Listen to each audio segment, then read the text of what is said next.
Bienvenidos a Welcome nuestro to taller our de workshop, escenarios de Climate cambio Scenarios in the climático en el Financial sector Sector. financiero.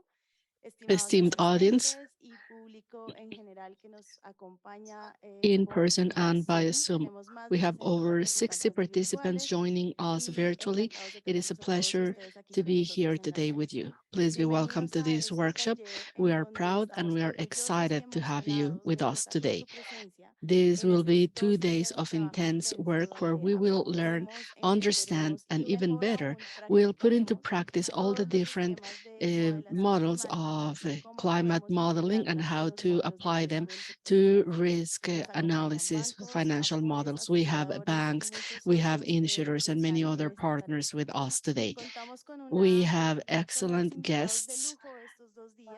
beginning with Empezamos our con nuestro opening panel panel, de inauguración y who quienes nos van a will dar unas address pequeñas our audience. palabras. Dr. Invitamos Adrian al rector Fernandez, Adrián Executive Fernández, Director of director Climate ejecutivo de la Initiative in Iniciativa Mexico, Climática en México, o mejor ICM. conocida como This is ICM, a great una gran organización organization. que ha venido For many years, trabajando they've hace been muchos working años in en Mexico. México y que Thank nos you very much acompaña for el día coming de hoy. today and Ernesto. hosting us. Para Iniciativa Climática de México es un gran gusto estar el día de hoy acá en este taller de 2 días.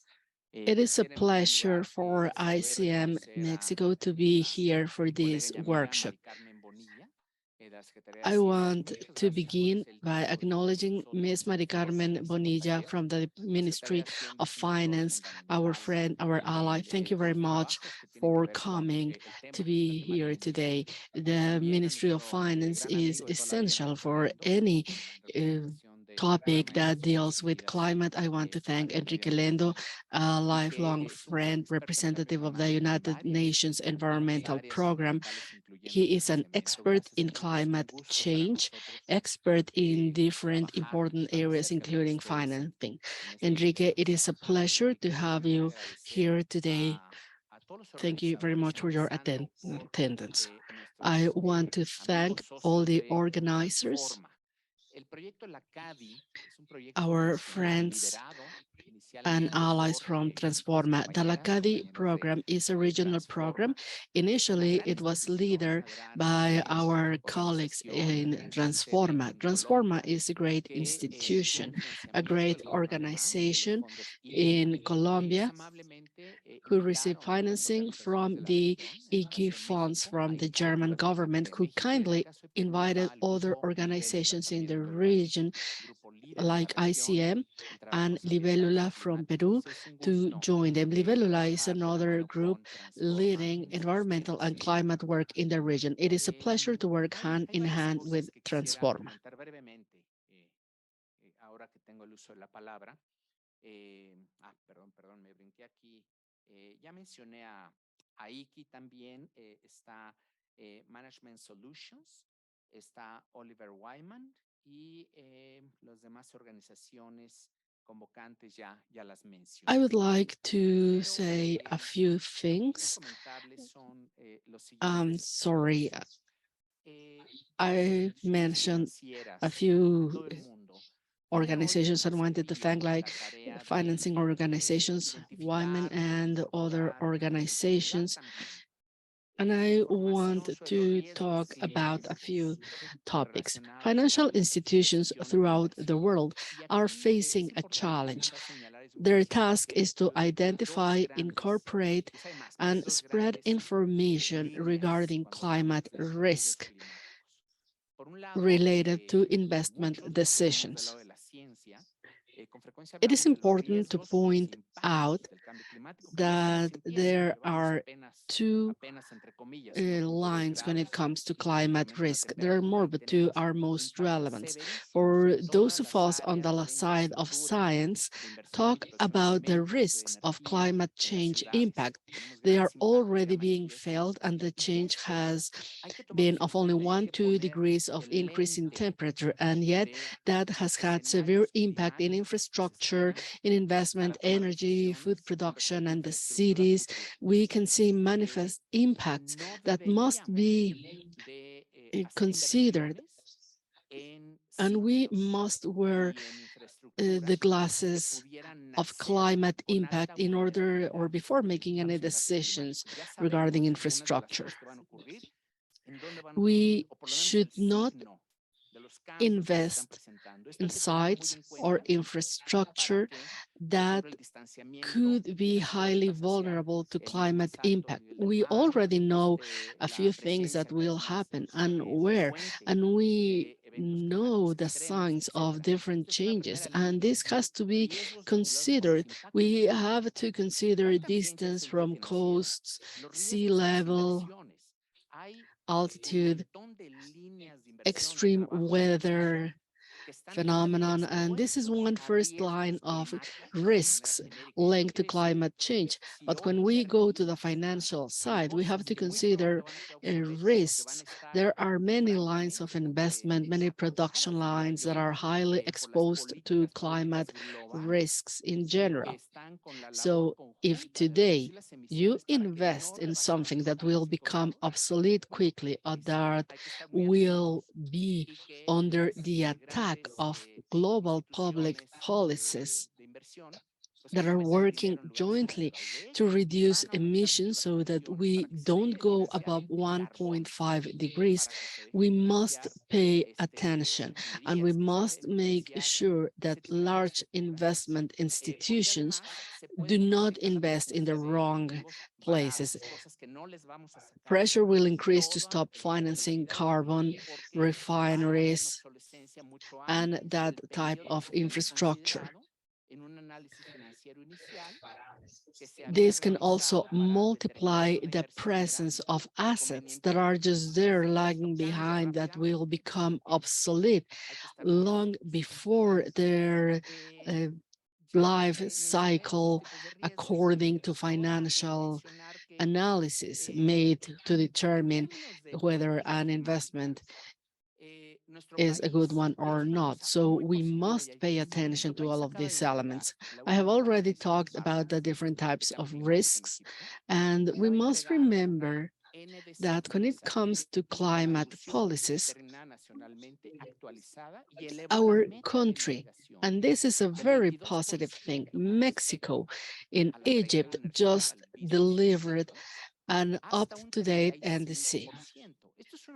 The nationally determined goals increasing mitigation from 22% compared to business as usual to 35%, a highly ambitious goal.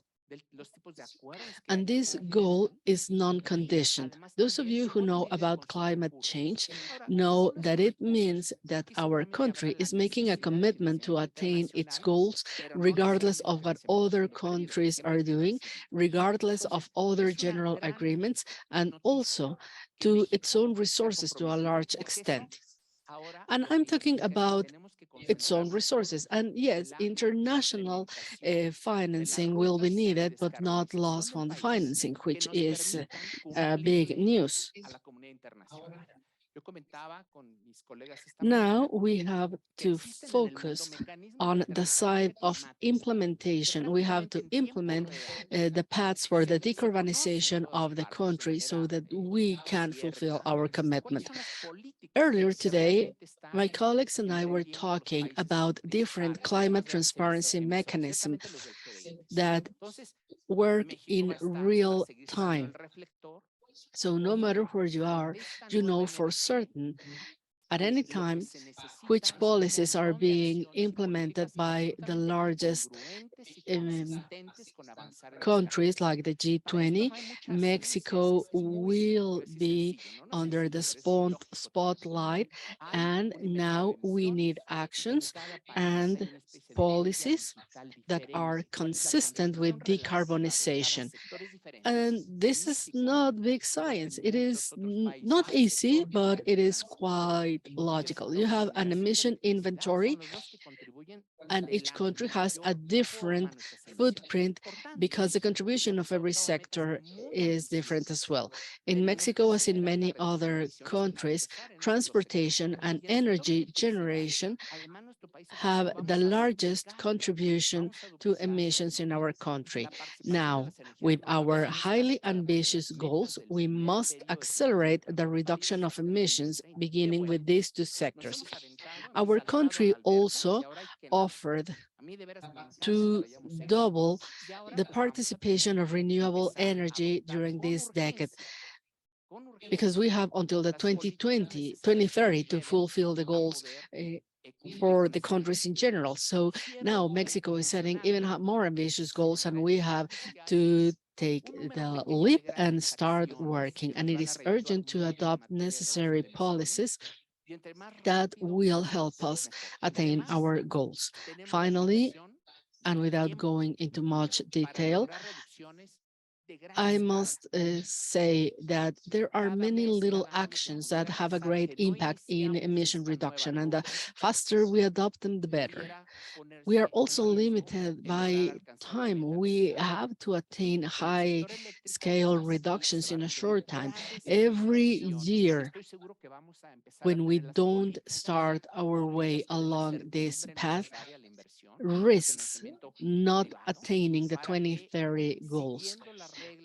Large investments are needed, and I am sure that we are going to start getting public policies that will give certainty to investment, to private investment, and following detailed, transparent goals set by the federal government, we will once go back to investment in renewable energies with auctions, with investments in the power grid, and we will go back to working on distributed solar generation, which is a great instrument that will allow us to close the gap in universal access to power and also decrease energy poverty, with many homes not connected to the grid, that do not have the resources to pay for a power bill, especially in extreme weathers, where they need to heat up their homes in the winter or cool them down in the summer. I want to thank once again the organizers for their invitation, and I want to warmly thank our colleagues from the Department of Finance and the banks and the United Nations Environmental Program.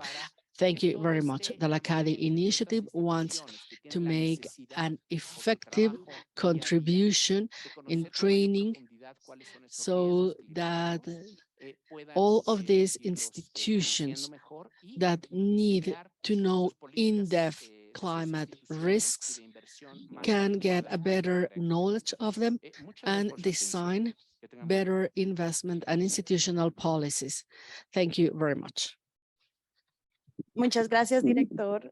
Ahora queremos oír unas pequeñas palabras. Thank you de la very licenciada much. María del Carmen Now Bonilla, we gerente invite general de la Ms. Unidad Maria de del Carmen Publicidad de la Bonilla, Secretaría de Hacienda, head quien nos of the acompaña Public con Credit temas Unit in the laborales. Department of Finances. It is a pleasure to have you here today.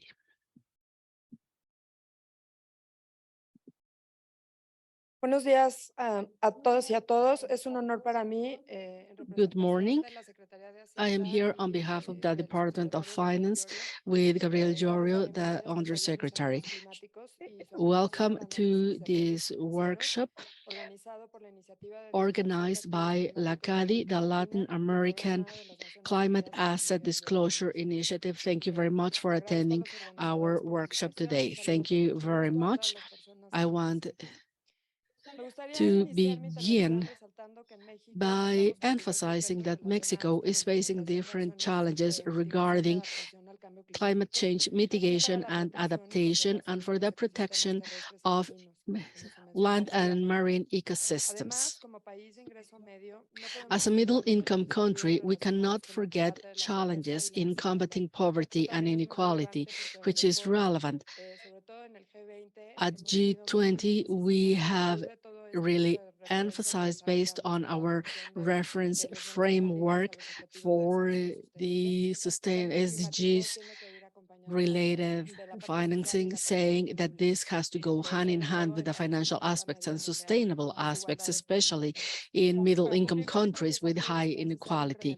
It is necessary to increase and reassign financial resources above the budgetary capacities of the government. The financing gap is large, and our current resources are not enough to close it. According to our estimations, in order to attain carbon neutrality by 2050, 2050, the world needs between 4.5 to 5 trillion dollars a year, and therefore it is essential to foster and to facilitate the mobilization of resources from different sources like international organizations and the private sector. The goals our country is committed to means that not only the federal government has to make an effort, but also civil society and the private sector should join in their efforts. Something important to ensure the mobilization and reorientation of public and private funds is to give certainty and stability.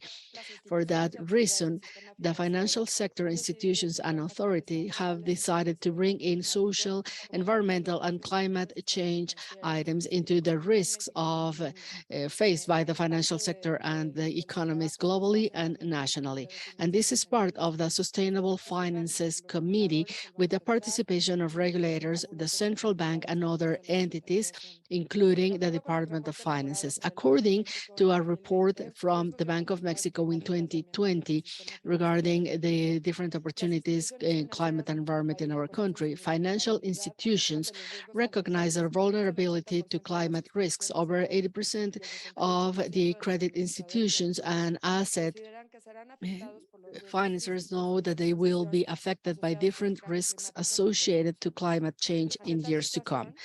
In the face of this situation, the country has undertaken different efforts to face the social and environmental challenges.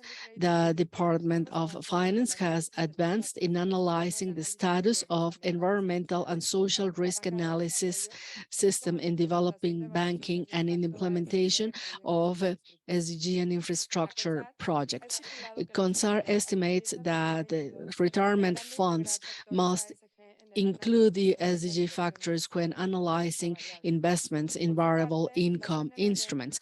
And the CNB has increased its capabilities regarding the SDG standards and the development of a self-evaluation tool for financial institutions.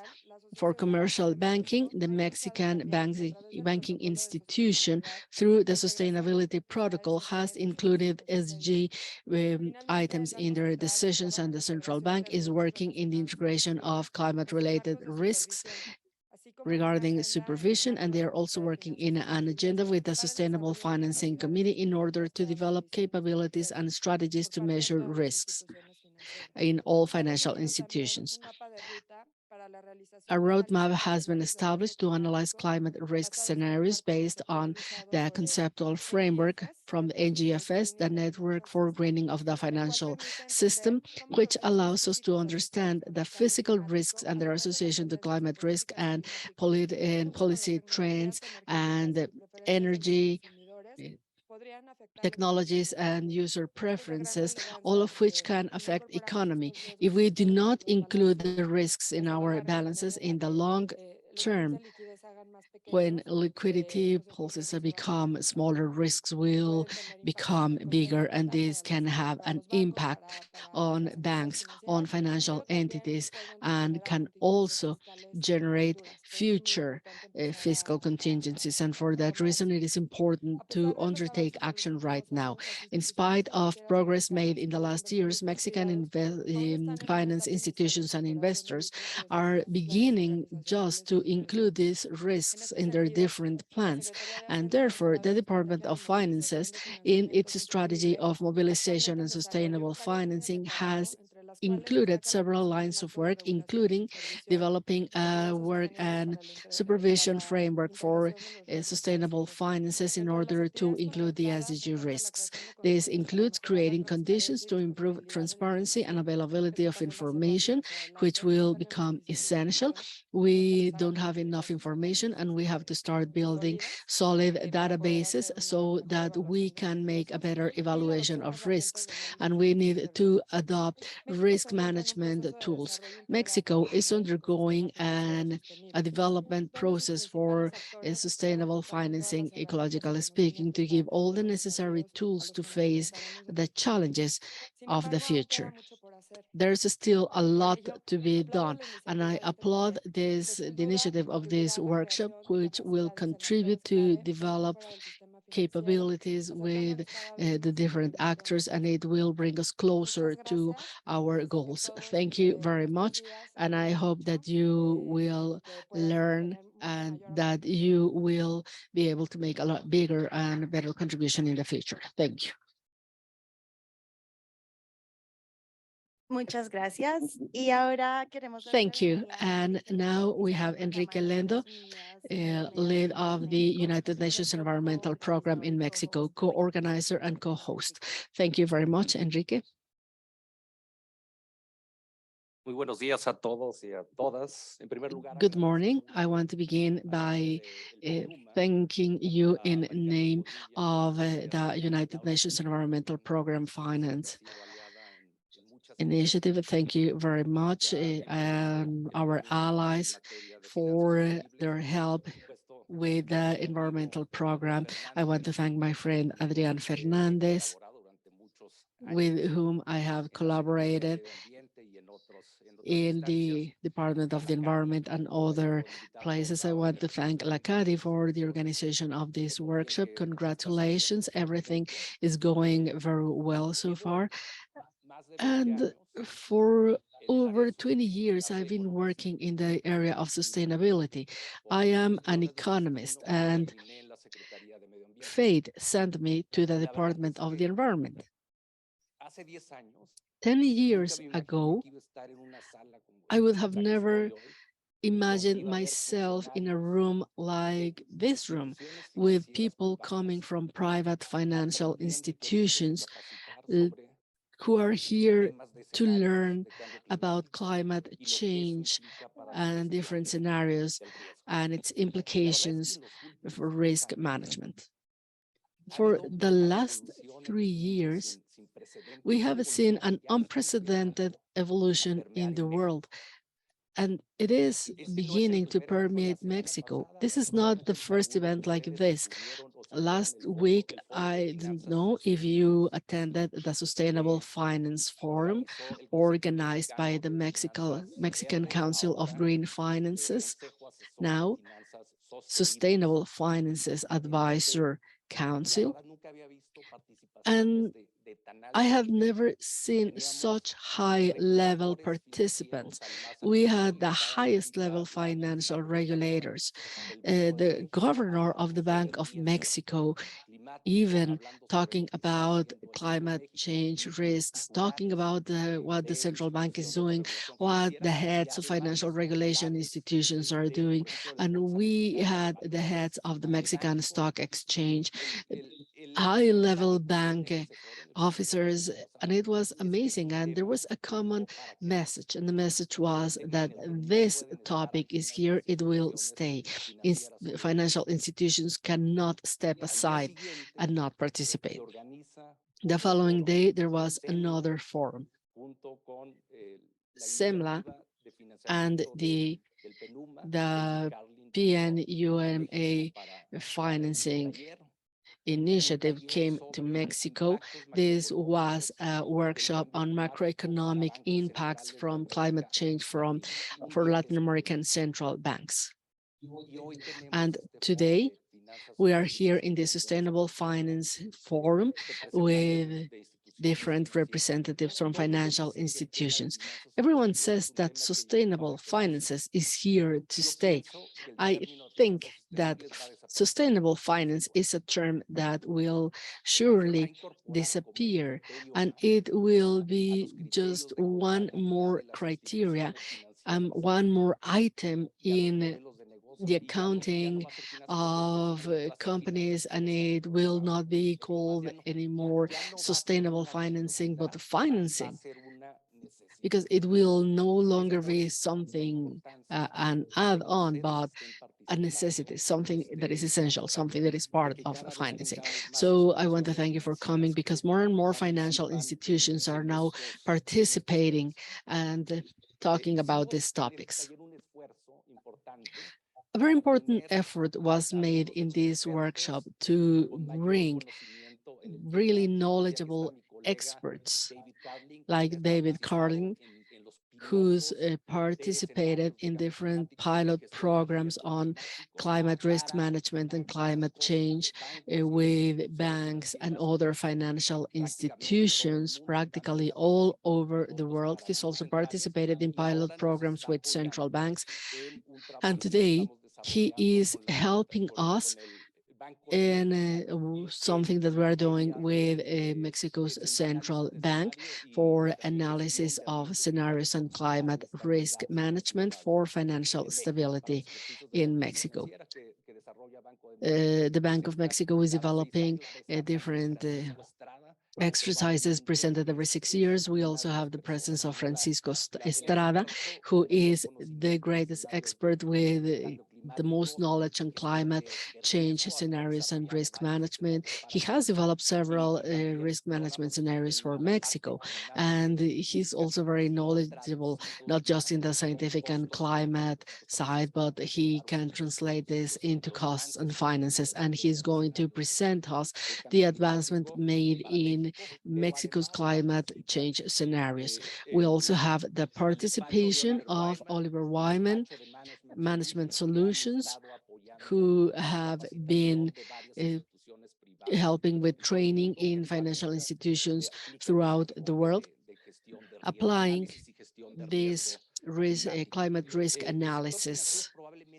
The financial sector is probably the sector with the most accelerated change in and evolution in sustainability, as Mari Carmen Bonilla said. It is important to add the word sustainability because public policies have a social impact. We cannot think that we should focus on climate change by itself without considering economic impact, but mostly we must consider also social impact, because transition has to be fair. Transition has to benefit populations, especially like those in Mexico, where we still have many social challenges to be addressed, and we must look at them from the point of view of the SDG, and we have to bring in together the three components of sustainable growth. And for that reason, we require the participation of financial institutions. It is essential and it is strategical for economic growth. We are going to talk about risk management, and risk management is essential, and this includes physical risks and transition risks. Financial institutions must look at this as a business opportunity, as a financing opportunity. Mari Carmen talked about the estimated cost of the transition into a low carbon economy. We are talking about something like $4 to $7 trillion. That's millions of millions. So we can look at it as a monster, but we can also look at it as a business opportunity, as an unprecedented opportunity to finance a fair transition and a profitable transition as well. Companies that position themselves at the top place of this panel will have a lot of gains, and those that do not will be out of the market or will face hard conditions. This workshop today should not be the only workshop you attend. You should keep on training and preparing yourselves. We need to develop capabilities. We need to also generate data. And this is not just for private institutions, but it should include financial regulators and international organizations. For example, David is in the UNEP financial initiative. They have been working on this topic for years, and it's quite likely that the initiative coined the term sustainable finances, and that many of the principles of sustainable finances come from their initiative because this is a topic that needs development. We need to continue training. We need to develop more approaches and to train public and private officials. I hope that this workshop will be productive. This is not the last workshop we organize. We will continue down this process to strengthen public and private capabilities. Thank you very much, Adrian. Thank you very much, Mari Carmen. Thank you very much, Maite. And thanks for everyone in that work to organize this workshop. Thank you very much. Muchas gracias, Enrique. Thank you very much, Enrique. You can now take your seats. And now I would like to welcome David Carlin. As Enrique told us, David is the leader of the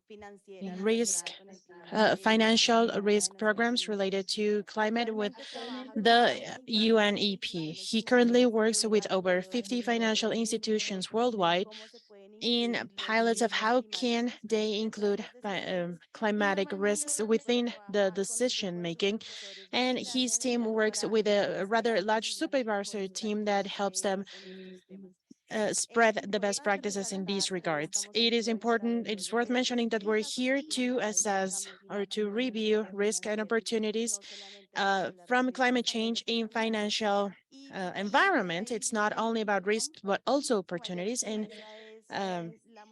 Mr. David, welcome. His larger experience is quantitative modeling in financial decisions based on science and on investigation of how to do better decision making in financial aspects. We're very excited to have him here, and we hope that you all enjoy him and learn a lot from him. Thank you. Good morning, everyone. Thank you so much for your interest and attendance here. Before we go into the actual presentation itself, I'm going to speak a little bit about some of the things that we're going to hope to do over the course of the day. That was a very kind introduction, just to say a little bit more about some of the programming and work that I do as the climate risk lead for the United Nations Financial Initiative, or UNEP-FI. We really cover a lot of focus on how climate, how environmental issues intersect with the financial sector. My personal work runs programs that are working groups with leading experts, so groups like the World Bank, organizations and academic institutions like Cambridge, to bring together the latest insights on climate, on sustainability, on nature. And as part of the wider UNEP-FI family, what we work on is really making sustainability core to the operating model of the financial system. And what does that mean in practice? That means we are the conveners of some of the major alliances. So these alliances are ones that are the Net Zero Banking Alliance. Many of you I see here are from organizations that are part of that. The Net Zero Asset Owners Alliance, as well as the Net Zero Insurers Alliance. And across all of those, we see a high number of really committed individuals and committed institutions who want to make sustainability central to the way that they do business, because they realize not only do their employees demand it, not only do they see this as the way of the future to manage risks and see opportunities, but also the only way to do things. It's not that sustainability is a choice. It is a choice between continuing a unsustainable road toward business potentially extinction, for firms that are not taking the roles that they need to in the overall economy and overall society, or creating a new operating model that's going to work better for everyone. And so I think a lot of those that work with us really see that within the decarbonization alliances. We also run programs on nature, nature-related financial disclosures, or the TNFD. And the goal there is to take what we have done on climate and really extend that out and explore the manifold ways in which companies impact nature, as well as the ways in which nature and nature related benefits, such as ecosystem services, benefit the broader community in a country, in a community, and internationally. And then finally, with my program, the work that we do in working with these partners is to really try to tie the threads together between decarbonization, between nature, between risk, really thinking about what is at the cutting edge, what are the biggest challenges, and using the convening power of the UN to bring organizations like yours together with experts, with each other, to come up with solutions, to come up with new ideas. So I see us sort of as a mixture of a think tank, a research institute, a convening hub, and a place for progress to be made in tangible ways. And so that's really our work. Myself, as mentioned, my background is in quantitative risk. I've worked as a management consultant. I also do advisory work with governments and organizations and institutions on climate risks, on climate opportunities, decarbonization, and overall sustainability issues. What we're here to talk about today, though, is kind of taking some of that grounding from my background, from UNEP-FI, and from others, and really bringing together how does this apply to the institutions here in the room and more widely within the country. And so I think the work that is going on that Lakati has been doing with you is so important. And before we ended up working on this together, one of my main questions was, is this a standalone set of workshops, or is there something that goes beyond this? And they very much assured me that this is all part of a larger plan. This is part of a larger initiative working with you and others who are not in the room and who are online and also around the country to really develop good practices around sustainable finance and really managing risks. And that means improving the quality of disclosures under programs such as the Task Force on Climate-Related Financial Disclosures, or TCFD. It means exploring some of the elements of how your own business is currently supporting sustainability and other ways in which it's exposed to risks from the physical changes from climate change, as well as from the low carbon transition. And so I see this program as being not only a capacity building program for the country, one that brings together diverse stakeholders, but also I think really importantly, a baseline. A lot of times people say, if you don't know where you're going, you're probably not going to get there. But I actually do think we know where we're going. I would also add to that old saying, if you don't know where you're starting, you don't necessarily know where to go from there. And so that's why I think this work, especially the surveys, the questions, the initiatives that Lakati is doing with many in the financial system within this country are so important, because those self-assessments are not designed to inspire criticism, but are designed to help organizations understand where the priority areas are. And so just in the same way that we would triage other types of risks, in the same way that we would aim to manage and measure our risks, we want to understand where we are. And I know across this room, there are people at various levels of familiarity with climate change, various levels of familiarity with regulatory requirements, various levels of analytics that have gone on. And also, I think it's not just so one or the other. Many organizations are incredibly strong in certain areas, but are less developed in others. So it's not that there's a group here, left side beginners, right side advanced, but rather that there's a group of people that are looking to round out their skill set. Because I think the approach that I personally believe in, as well as knowing that the UN very much adopts, is a holistic approach, a full circle approach to understanding the way that finance and the environment interact. And what I mean by that is specifically that the green financing that is done, the risk management practices and assessments undertaken, and the commitments to climate alignment and nature positive activities all fit together. We can't just do one without the other. We can't just manage our own risks and assume the problem will resolve itself. We can't just set good targets and presume that we will get there. We can't just say, here's all the money we're putting toward green finance and assume without understanding the risk profiles and the relevant alignment that we'll get there. So it's really each of these parts that fits together. And so over the course of the next couple of days, you're going to hear from me. You're also going to hear from a number of other experts. You heard from a few just before who not only have great country level experience, but also great international experience and connectivity. What I would say, and this is one of the biggest reasons that I'm here personally, is that I really want this to be an opportunity for you to ask questions, to engage. There's a lot of content, there's a lot of material, but certain parts of it are going to be more resonant to each of you. Certain parts of it are going to be hitting exactly where you as an organization are. So I want you to speak up. I want to have dialogues. over the course of the next couple of days, we're going to have not only myself and Francisco speaking about the impacts of climate change, speaking about climate scenarios, giving you kind of that more scientific technical lens and explaining why that matters for the work you do. I know many of you are not scientists, but many of you will use these insights directly in your day-to-day work. But also you'll hear from two of the leading advisory firms, Management Solutions and Oliver Wyman, who have been working with clients and organizations like your own, and sharing their approaches will be a helpful way for you to understand not only what is happening in practice, but also what this looks like to go from the theoretical to the practical.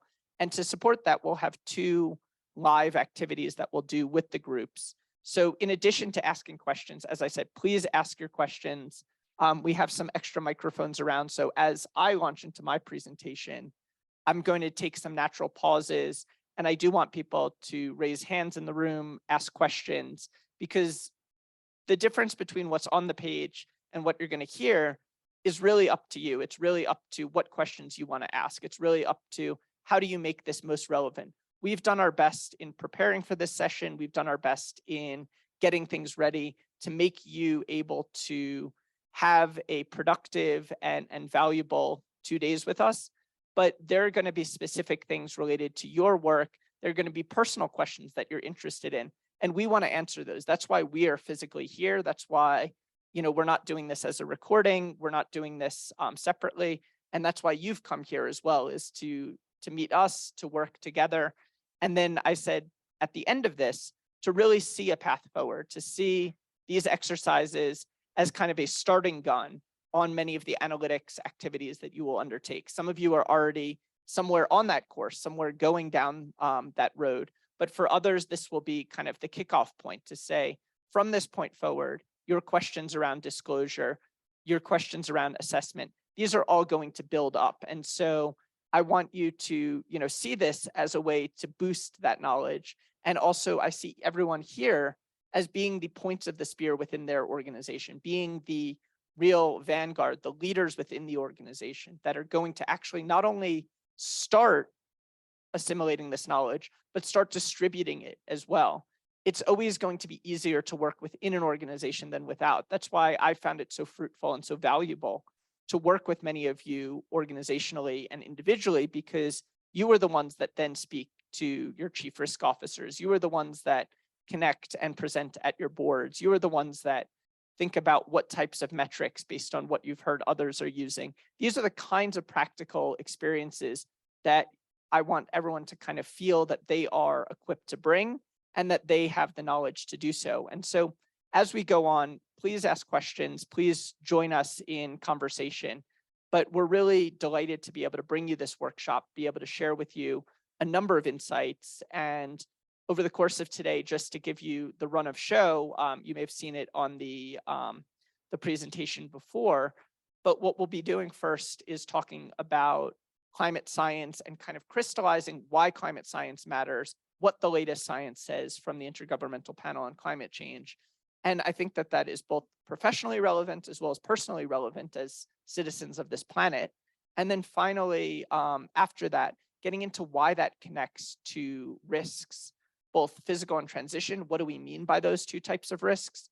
And then we'll be really fortunate to hear from one of Mexico's leading climate scientists who will talk about the specific physical risks within Mexico.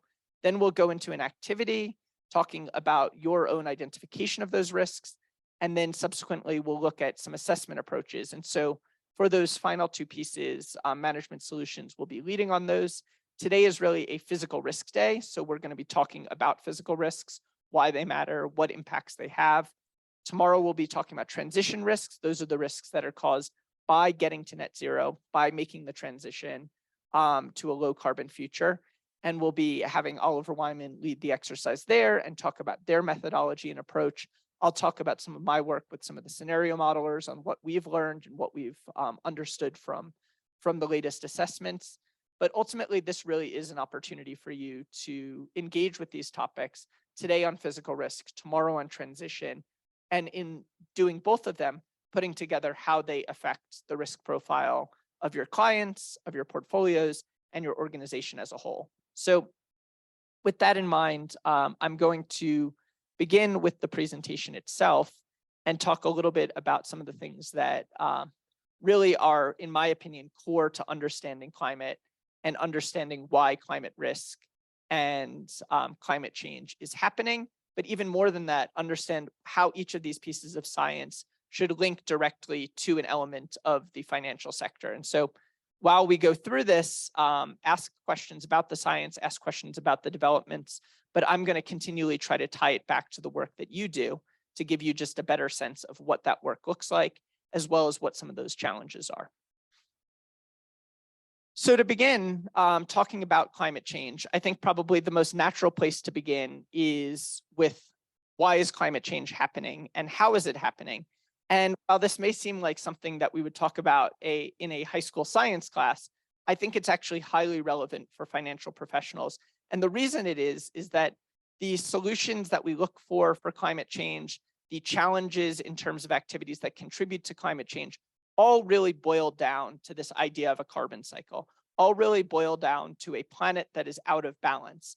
And I think in a lot of ways, a financial analogy here is quite useful, that if we are spending more than we're taking in, we're going to see ourselves running into debt. If we end up saving more than we are spending, we are going to see ourselves accumulating that savings balance. And in a lot of ways, we can think about carbon in the planet as being a closed system where there is an in and an out. And when it is out, it is in the atmosphere. When it is in, it is being stored in various places, whether it's in oceans, in trees and plants, in soils and sediments, and deep underground. But the idea here is just like a closed loop, that money doesn't get created, or it does get created, but it doesn't get destroyed when it's in the system. It's either, out on the, asset side or the liability side. Similarly, I would make the point that for climate change, understanding the carbon cycle is very much the same, which is historically the in and out of carbon was relatively balanced. Most of the carbon in the atmosphere has been put there over millions of years, and it's been put there through natural activities such as volcanoes. It's been put there through changes in temperature releasing carbon that has been stored up. And it's also been drawn down, taken away by carbon binding with sediment to become various carbonate rocks. It's been taken up by plants, which then when they die and are buried, that carbon becomes trapped. That's where we get fossil fuels from. And fundamentally, it's not that this has been perfect balance. The level of carbon in the atmosphere has changed over time, but it's changed relatively slowly. So you imagine a bank account where money is slowly coming in or slowly coming out, but it's not a rapid spending or a rapid input. And so that, I think, is one of the ways that we understand where we have been historically. However, the game changer here has been human beings. Once we've come into the picture, we've added 2 new sources of carbon dioxide that have come in faster than natural sources and have also come in faster than the natural sources can remove that carbon. Those 2 have been the combustion of fossil fuels and the changes in land use predominantly. There's also some impacts that have come from the use of methane, the production of methane from animals, and some other chemicals that are also greenhouse gases. But for the most part, it's the burning of fossil fuels, which essentially takes that carbon, as I said, that had previously been trapped and releases it into the air. So you're talking about carbon that is built up over millions of years, being released over the span of minutes, seconds, months, years, but a much more compressed period. And so it's taken millions of years for that carbon to build up as fossil fuels. And now burning it at a short time means that we're greatly increasing the amount in the atmosphere. Similarly, as we destroy trees, as we create more land for ranching, as we put more animals on those areas, the release of gases from the decay of the natural environment, as well as from those animals, also contributes to throwing our carbon cycle out of balance. And again, why does this matter for financial institutions? It matters because all of our carbon solutions, all of our climate positive investments are really ones that focus on restoring this balance. You may have heard of people talking about carbon capture and storage, putting this carbon into the deep ocean, putting it deep underground. Those are things that change the positive balance. You've also maybe heard about oceans being able to uptake carbon, but also becoming more acidic from uptaking that carbon. So the ocean acidification problem you see here is a result of carbon being taken up by the oceans, by bodies of water. Similarly, when we talk about direct air capture, taking carbon out of the air itself, while a challenge, is another method that would directly reduce carbon. So on the climate solution side, all of our climate solutions are related to the carbon cycle, to planting more trees to take up more carbon, to enhancing soil quality, enhancing the mineralization and weathering of rocks to bind more carbon. All of these solutions that you hear about that are now multi-billion-dollar markets are ones that directly relate to this. On the other side, the activities that create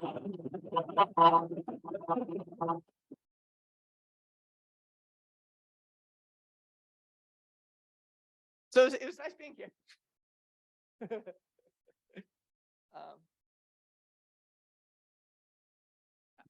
Thanks so much. So so just to say on the other side of the scale, the activities that we finance that create climate change are as a result of the release of carbon that they produce. So every time we're financing activities that clear land, think about it as reducing that carbon that was stored in the plants and the soils that were there. Every time we think about combusting fossil fuels, the same thing. And so the beginning of our understanding really starts with that balance. The next thing is that not all emissions are created equal.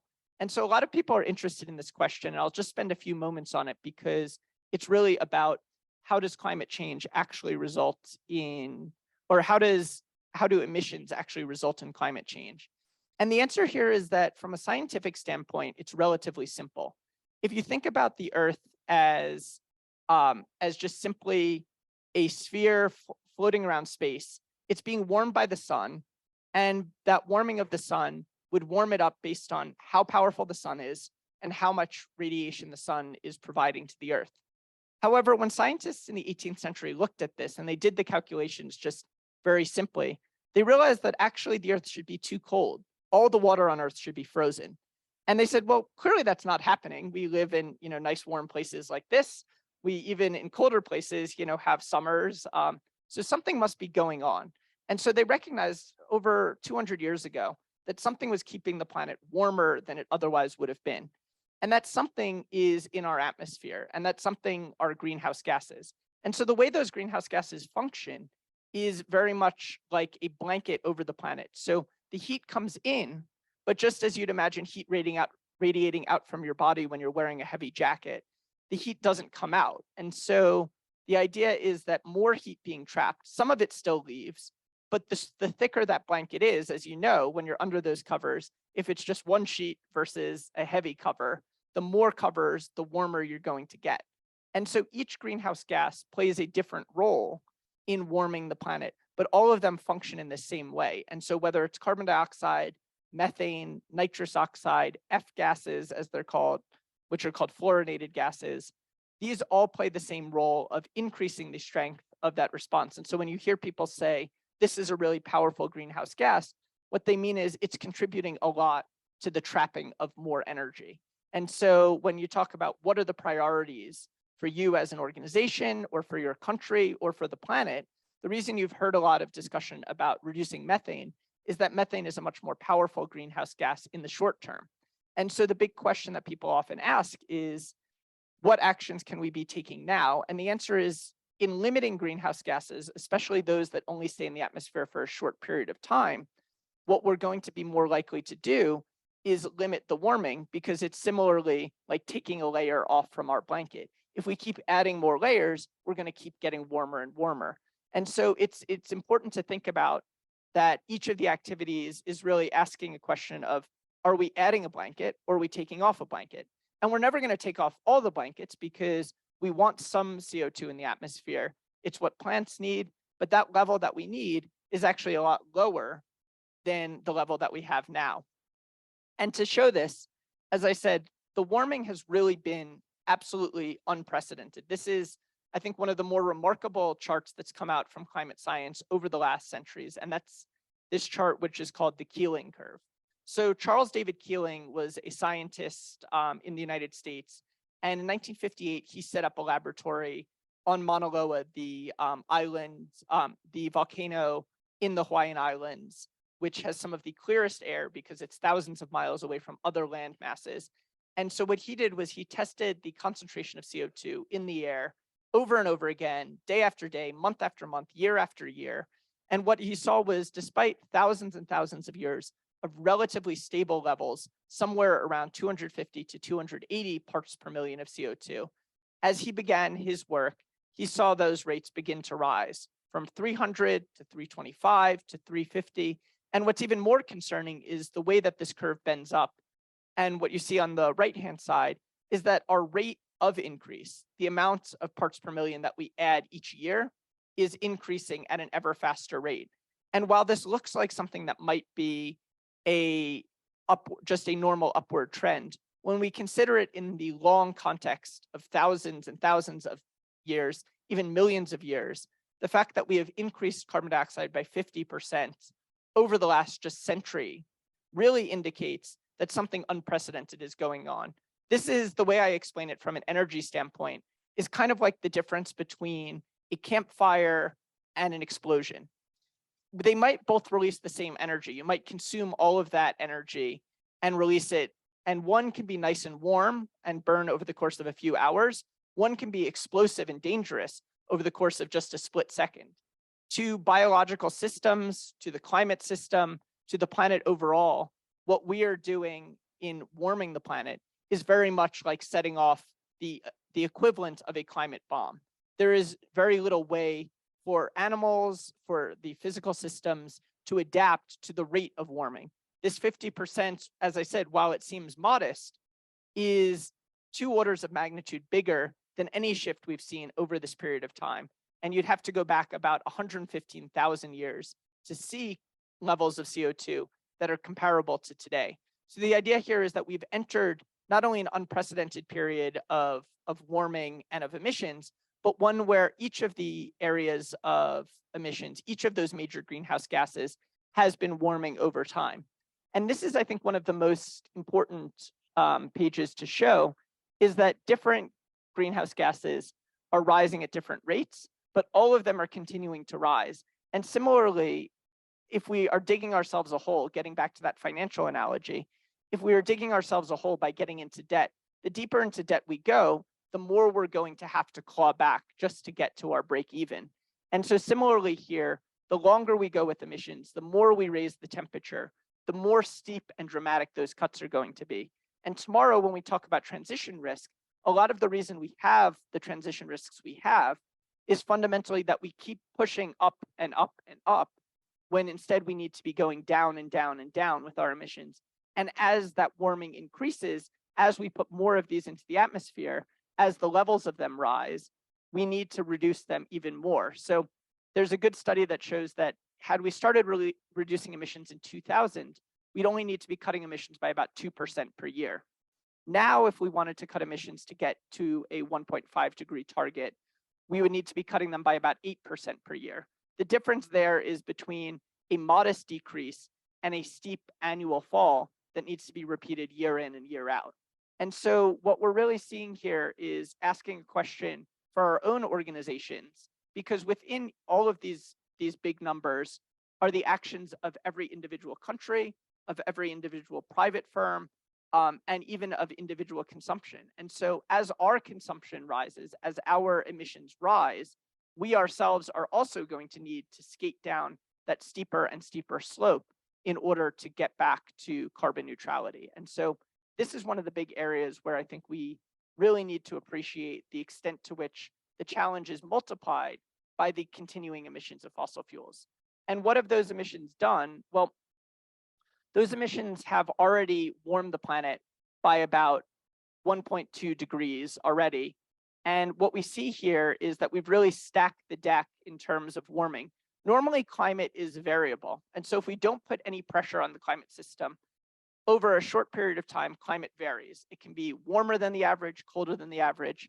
But what we've seen is, if you imagine playing a dice game with rigged dice, where each side comes up, it could be colder or warmer. we're making each side the warmer side. So each time we roll that dice, each time we put in the uncertainty, the likely anomaly is that it is warmer. And so you can see that on the right-hand side here, that there are only a few small parts of the planet that actually have gotten cooler, that have outrun the variability. Almost the rest of the planet, and especially the northern hemisphere, has warmed faster than average. We've seen studies that are showing that just because planetary warming is 1.2 degrees, many of these places that you see in darker red are warming by more than 2 degrees. And so their ecosystems, their environments are already having to contend with the effects of a much warmer world that others soon will face. And so that's really where we are as far as the overall picture of climate and how far we have to go. I'm going to talk now a little bit about the experience of the Intergovernmental Panel on Climate Change, who they are, what they do, some common misconceptions about them, and their latest report, because I think it has a lot of relevance for understanding the extent of the challenges. We choose our decarbonization scenarios from them.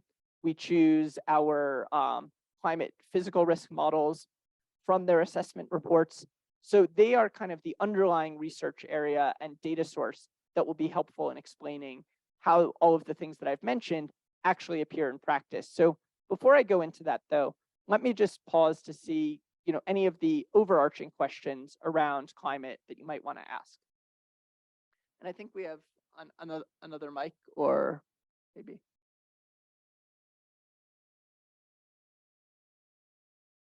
And feel free to ask the question in Spanish or English.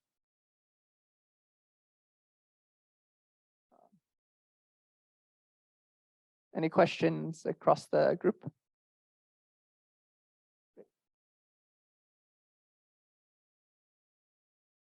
Thank you very much for your presentation. One quick question related. I do know that it already increased 1.1, but also this increase is not going to be homogeneous. So there are going to be places that are going to get warmer. How are we going to manage that uncertainty? And the policies, how are we going to manage the bands of uncertainty? Are we planning for the worst case scenario and then from there down? So I think it's important, and I'll show some of the potential pathways, because a lot of the work from the Intergovernmental Panel on Climate Change is about different futures, not always about predictions, but about ways that things can turn out, whether it's we keep emitting what we are emitting, whether we start to mitigate and reduce emissions, or whether we are unlucky and the uncertainties act not in our favor. And so I think one of the things that I would say that's most relevant for financial institutions is to really think about the different climate futures. And I'll talk about those futures in just a few moments as we go through the IPCC report. But the big things that I would say about them that are so important is treat this just like you would for other types of risks. This is what is kind of the middle of the curve, the fat part. So if you think of this, to use a really simple example, your wholesale lending book, you're going to have a rate of non-performing loans within that book. And given no potential forcings from the business cycle or unique developments, you're likely going to see a loss rate that is whatever the percentage is, let's say 2%. And that might be the average. But I think both regulators as well as risk managers within institutions would be very uncomfortable with you holding only the capital of a 2% loss, because perhaps you're unlucky, perhaps the business cycle shifts. You don't want to be out of business because you've only held that 2%. And so there is value in looking, in many cases, at the less likely but more severe scenarios to say, in the same way we would, now using another example, of value at risk, even in 99% of cases in our climate future, we as an organization are going to remain okay because we are prepared to mitigate our risks up to that level. Obviously, we can't mitigate every risk. If we did, we would say, don't fund anything with, any emissions whatsoever. And we know economically, both for our businesses as well as for the economies in which we function, that doing that immediately is not a realistic or possible option. But I would think about climate futures the way I would think about other types of risks, which is to say, this is the pathway we are on, the likely pathway, but there are worst case pathways, and then there are optimistic pathways. And it's not that one is risk-free and the other is riskier. Both of them carry risks, but we want to think about, under a variety of scenarios, if climate action really heats up, how is that going to affect our high emitting clients? If climate action really slows and there's regional competition, and we are instead in a world that continues warming faster and faster and faster, what does that mean for us? And so being ready, being effective risk managers as an organization really demands that we think about this and consider all of the options and then decide where our risk tolerance sits. And so just to say that, I think people often say, what's the most accurate scenario? And we wouldn't really look at it like that. We'd rather say, are you kind of on the tail of those scenarios, or are you in the center? And what will happen in the future is still unknown. This is why we manage risk. We act under uncertainty, but we say we're comfortable dealing with the idea that even in a warming world, here are the ways in which we are taking steps to manage that. And even in a world that's rapidly transitioning, here are the ways that we are helping our clients to manage their risks as well. So that's kind of how I think about climate, and the fact that certain countries also are going to see higher level risks than average, both because of their vulnerability. And so from a financial standpoint, it's being prepared for those risks. I think that is the most effective way forward. Dado que la tasa de emisiones está Given that the rate of relacionada emission al is related to crecimiento population growth, poblacional, do you ¿tú observas alguna see any per disminución capita decrease in de esas emissions?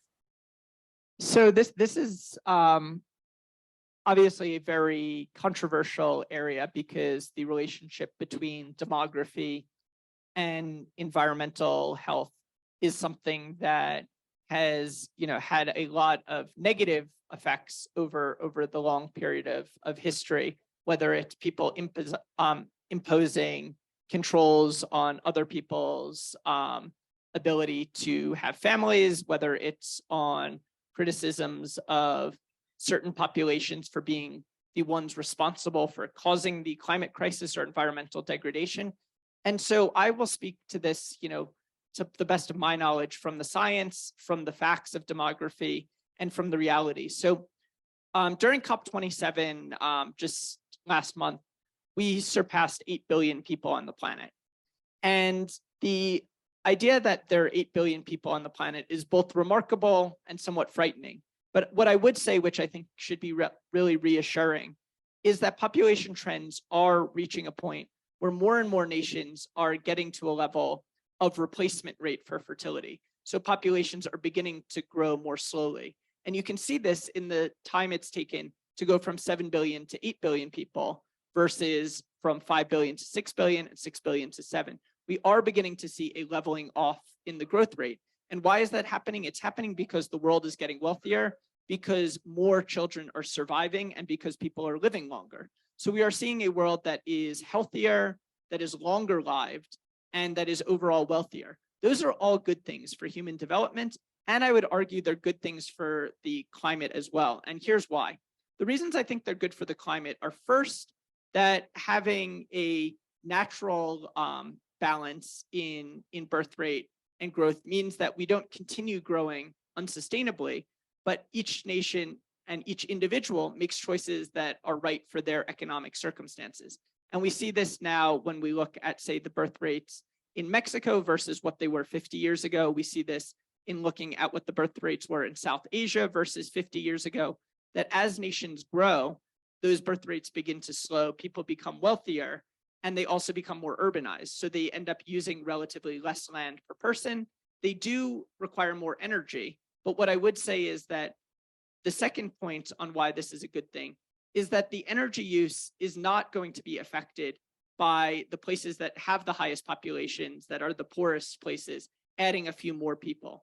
And the reason I say this is the average footprint of someone in India is less than 10% what it is for someone in America. So India's per capita emissions are less than 1/10 that of those in America. When we compare those in sub-Saharan Africa, which has the highest growth rates in the world, to those in Europe, which has some of the lowest, there might be only 5% of sub-Saharan Africans' average emissions. So it's not really a matter of having more people, it's a matter of everyone acting more sustainably. An American cutting their emissions by half would have the impact, say, of the whole emissions of 20 people in sub-Saharan Africa. So a lot of people, I think, in the wealthy parts of the world look at this and say, the problem is too many people. And I would say the problem is unsustainable practices And I would say the problem is the overconsumption. If we were to spread energy use, if we were to spread emissions out over the world would look actually a lot more like Europe's emissions, not like the US, not like Australia, not like the Gulf states. And so as a result, it's not as worrying to add people in the places that are adding them. It's more to commit to ensuring both that we really support sustainable development. And this is why the sustainable development goals that the UN has set out are so important, because it's about how do we promise people an improved standard of living. That improved standard of living also allows birth rates to fall to levels that we see in the industrialized world. We also see populations that become wealthier, healthier, longer lived, as I said. But we need to do that in ways that mean not locking in fossil fuel use. So how can these countries that don't yet have electricity get electricity from renewable energy? How can these countries that don't eat a diet high in meat begin to eat a more nutritious diet, but one that doesn't replicate the mistakes made in the United States, the mistakes made in high consumption? And so the issue is, yes, if everyone on Earth lived the way those in the highest consuming bracket did, that would be utterly unsustainable. And we couldn't have 8 billion people doing that.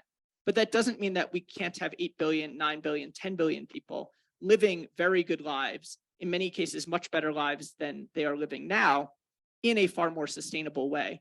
We have the ability to produce that energy. We have the ability to produce that food. As an example, I know that America produces the average of food in terms of what they produce for 800 million people. This is a nation of 330 million. So to give it that example, more than double the amount of food is produced.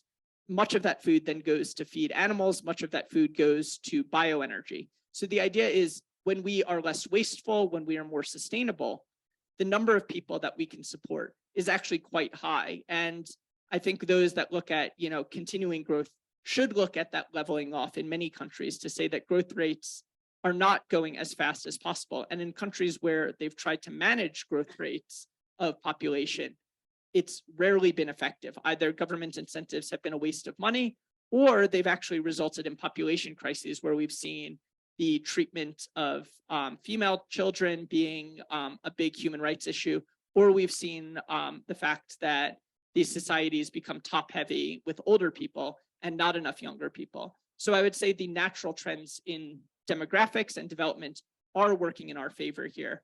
But it's interesting how rarely you hear people in emerging economies talk about, oh, aren't there too many people? It's really only places where growth rates are slowing or negative that you see this. So just to say, I think, trying to give you the facts on that, I think it's important because it affects both where future economic power will be concentrated. Clearly, growing markets, growing economies, wealthier places are going to be areas of significant growth for you, for your businesses, for your clients. But there are also ones that need to pursue that growth in a sustainable fashion. And that's why I think there is such an important burden on the developed world to take the first steps in decarbonizing, to take the first steps in setting the example on technologies. These are the exact things that have been discussed and debated previously at Sharm el-Sheikh, and going all the way back to the first UN Framework Convention on Climate Change, which is, how do wealthy nations provide technological support, financial support, and other support to ensure sustainability in other societies? Yeah, question? Yes, last one. So, hi, David. I think I'm trying to order my ideas so I can land at the question. So probably it will be better if I do it in Spanish, if that makes sense. Please do. Okay. Entonces, fíjate que ahorita que vi tus gráficas. I was looking at your charts and I see that methane is the second gas with the highest concentration. It's a yellow one, right? And we were talking about it having a short life with black carbon. What if public policies focus on decreasing these emissions? Do you think that we can attain the ambitious goals of the Paris Agreement maybe in a shorter time? I don't know. What do you think? Great question. And I think methane should be something that everyone is talking about. And unfortunately, because everyone is kind of learning about climate change, obviously we've known about climate change for a while, but as the financial sector learns about climate and understands better what the impacts are, one of the most effective ways, whether it's in offset markets or whether it's in direct activity with clients, to make an immediate impact is actually in terms of methane. And there are two big reasons for this. The first is that methane is a much shorter lived gas, which means that it stays in the atmosphere for less time. If you put methane into the atmosphere, a number of chemical reactions take place over a few years, which help most of it break down and leave the atmosphere. However, in that time, think of that, going back to my analogy of the blanket, think of that as each time a lot of methane is released, a new blanket is thrown on. That blanket comes off pretty soon, but it still makes us warmer while it's on. And if we keep adding that blanket back on, we never have the opportunity to benefit from lower methane levels. So the first is that methane reductions in the short term have a real effect because it's kind of like turning off the tap. Carbon dioxide, it's like a leaky faucet. We can keep trying to turn it off, but it's still going to sit there. It's still going to be there. And so the benefit is if you can reduce one in the near term, methane is one of the easier ones to reduce to stop the rate of warming from happening. The second reason that it's really a low-hanging fruit is that there are a lot fewer sources that produce methane.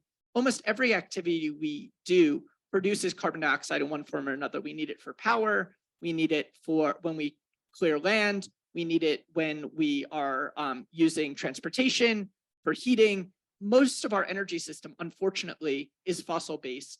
And that means that stopping processes like creating plastics, creating cement, creating steel, all of these release CO2. Methane sources, there are two, and maybe I would say three massive ones.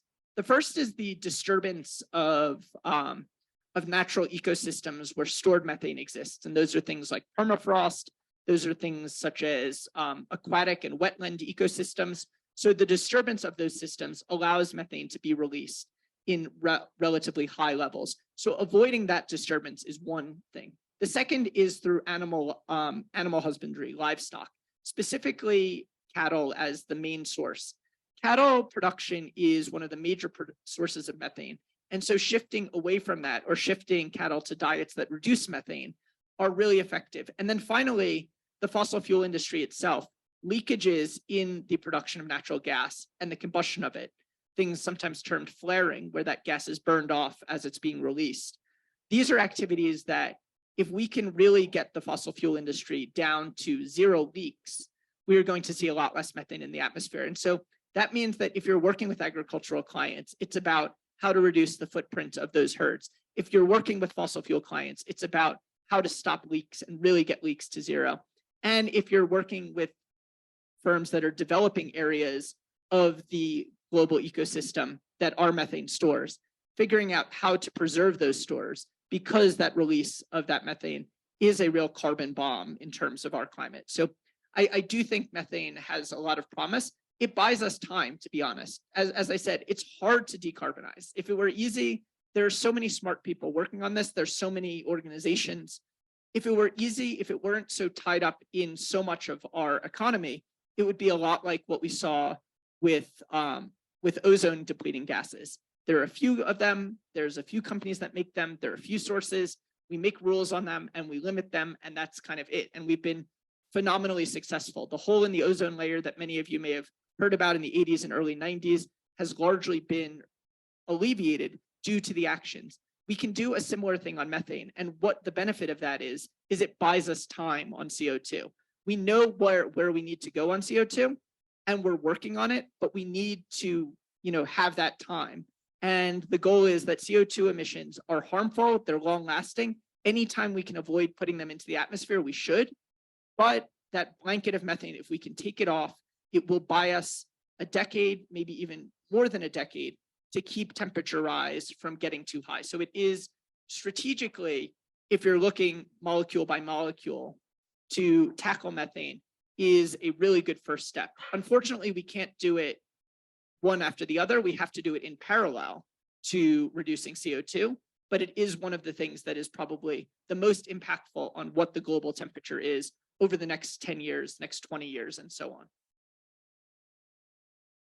So maybe now moving and really glad to take questions on each part of the Intergovernmental Panel on Climate Change, their report. I want to talk a little bit about them because I think that much of the work that is done and much of when we say things like, this is a science-based pathway, or our company has set a science-based target, much of that derives from work that the Intergovernmental Panel on Climate Change has done.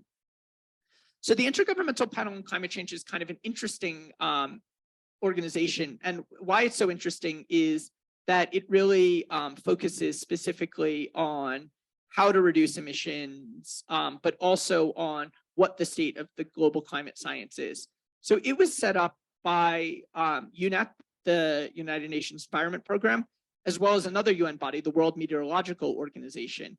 And the two together created this to really take together all of the sum knowledge of human understanding of climate change and put it into one place, saying we need to study this problem. We want to understand at the very micro, how is this affecting coral reefs? How is this affecting species migration? To the very macro, how warm do we think the planet will get if we keep releasing emissions at the rate we are? Really everything in between. The IPCC aims to be a source to do that. And what we've seen over the last decades from their reports are that they've gone from saying climate change is a likely outcome of continued human emissions to saying climate change is no longer a future phenomenon. We are already seeing a world that is warmer. And so they have gone from being a warner of what is happening, providing a warning of the risks, of the dangers, to now being a reporter both on what that dark climate future could look like, but also on the damages we're seeing today. So a lot of this data that they work on is not just simply forecast, this is what scientists think will happen. This is what is happening. This is where we're seeing it. This is how bad it already is. And I think that reality, unfortunately, has shown the relative lack of progress that we've made. There's been a lot of good things that have happened in terms of technologies, in terms of international commitments, but in terms of actual emissions, as we keep emitting, we are not seeing climate anymore. And the IPCC certainly isn't seeing climate anymore as a future problem. They're seeing it as a current problem. And so realizing that this page seems like it is blank, so I'll just talk through the working groups and then share the results on each of the three. The IPCC has 3 working groups. Its 3 working groups are specifically the first one on what's called the physical science basics. This is anytime you hear, oh, sea levels are going to rise by this much, or warming is going to be this high. Those are exactly outputs from working group 1. They issued their first report back in the early 90s, and their latest report was last year as part of assessment report 6. The second is working group 2, which looks at climate impacts and adaptation. So this is about where climate is going to affect. Okay, you've told me how warm it's going to get. You've told me how much sea levels are going to rise. How is that going to affect human and biological systems? Working group 2 focuses on that. Working group 3 focuses on all the research on mitigation. Okay, now that we know what we know, how do we limit emissions? So if your organization is using a net zero pathway or setting a net zero target, it either is directly or indirectly informed by a model that was submitted to the IPCC. And so what's important to mention here is a lot of people say the IPCC says this. And the IPCC, when it says these things, it says them as a review of current climate science. They are not a researcher themselves. They are what I would call the largest global group science project that has ever been conducted in human history. They are a global organization of all the research across, as I said, the physical science, the impacts, and mitigation. And so they are themselves a place to provide information for you, for policymakers, for other scientists to see what the state of climate is. And that's really where they work. So people will say IPCC scenarios, but it's more proper to say scenarios submitted to the IPCC. They are really the reviewer. And so when people say, oh, it's all political, the answer is we can't hide the numbers. We can't hide the research studies.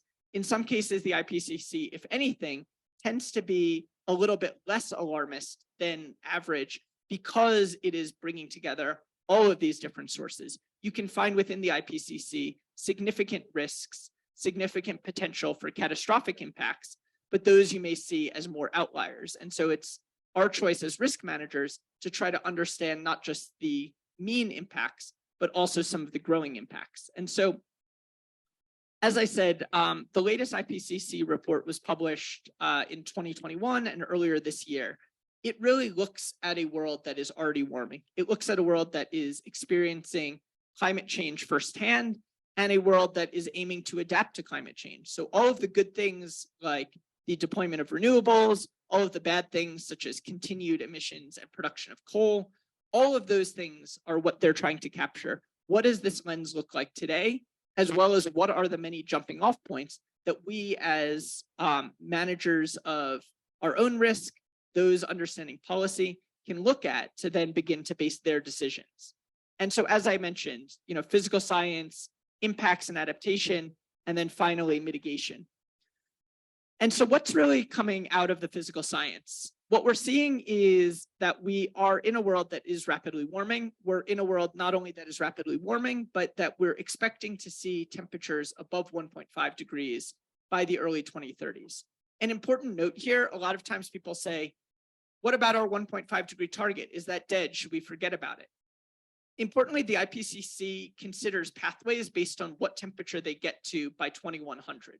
So a temperature pathway that rises to 1.5 or 1.6, but then because of removals returns down to 1.5 or below at the end of the century, is still considered a 1.5 degree pathway. So I wanted to clarify that because I think it's probably the most common confusion when it comes to the physical science is people saying, oh, if we hit 1.5, then we're done. I think it's important to note two things. And I use the example of an ice cube in an oven to explain those two things. Climate impacts, as we'll see in working group 2, are really the result of how hot the temperature gets, but also how long we stay at that temperature. And so touching a temperature for a year is not good, but staying at that temperature for 10 years, 20 years, for a century is worse than being at that temperature for 1 year. So it makes a difference thinking about that ice cube and it's melting, not only how hot that oven is, but how long it stays in the oven. And so a lot of times people think it's a binary. We failed in our climate goals. And I wouldn't say that that's the case. I would think of climate and the climate impacts that the physical science has shown us as being the perfect example of nonlinear risks. It's not only that 1.5 is worse than 1.4, it's that 1.6 is worse than 1.5. And the difference between the two is even worse than the difference between 1.4 and 1.5. Risks themselves mount and steepen, and we'll see that on some of the following pages, but just wanted to cover a few of the highlights. The highlights on the right-hand side of our emissions trajectories really tell us that the biggest variable in how the climate unfolds is human activity. If we continue increasing emissions, we're going to continue increasing temperatures. If we slow the increase in emissions, we're going to see temperatures begin to level off. So keeping to that 2 degree world, keeping to that 1.5 degree world really depends more on human activity than on the natural systems. Some of the big things that I would say that we're already seeing in climate are a warming of more than 2 degrees in certain parts of the world, increasing heat waves and dangerous temperatures in those parts of the world, shifting precipitation patterns and destabilization of major climatic events such as the Indian monsoon, such as rainfall patterns in parts of South and Latin America. So we're already seeing those shifts underway. We're also seeing more wildfires in areas that are hotter now and drier as a result. And we have actually seen explicitly sea levels rise.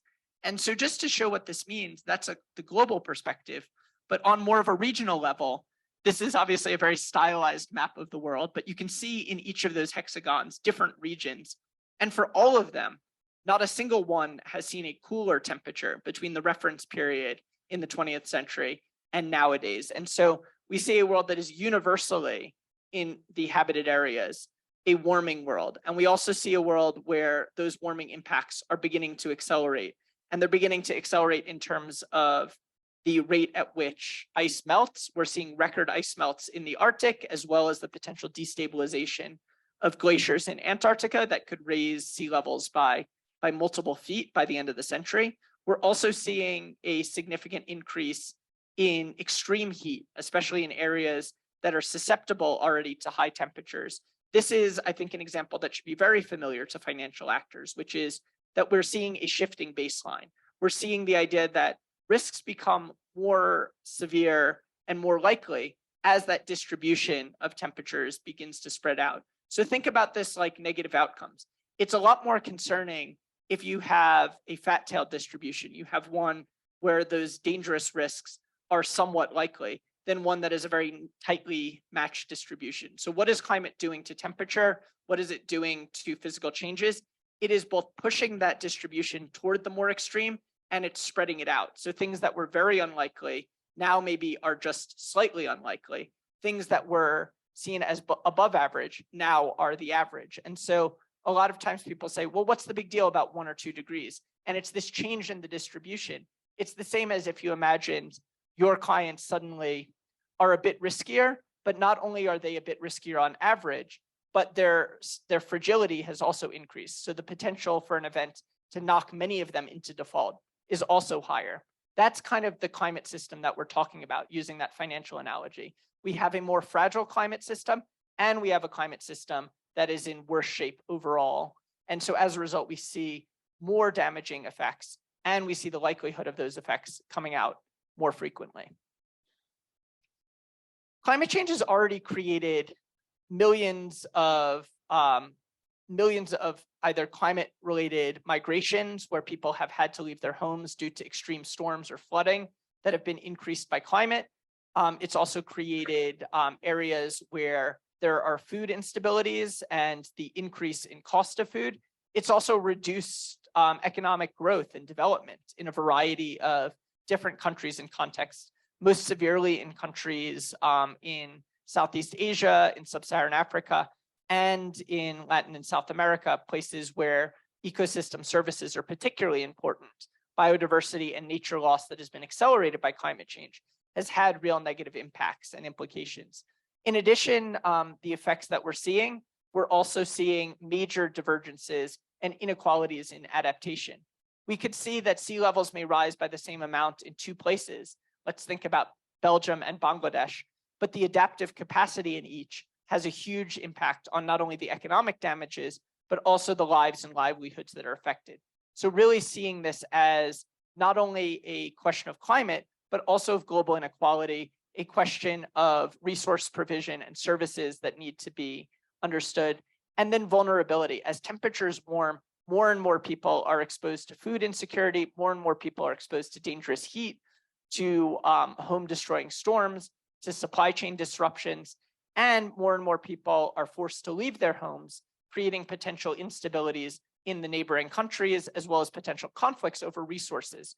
So a good example of resource conflicts are as ice begins to melt in the Himalayas, we see that China is increasingly looking to control the water sources that are coming down to India, to Pakistan, to Bangladesh.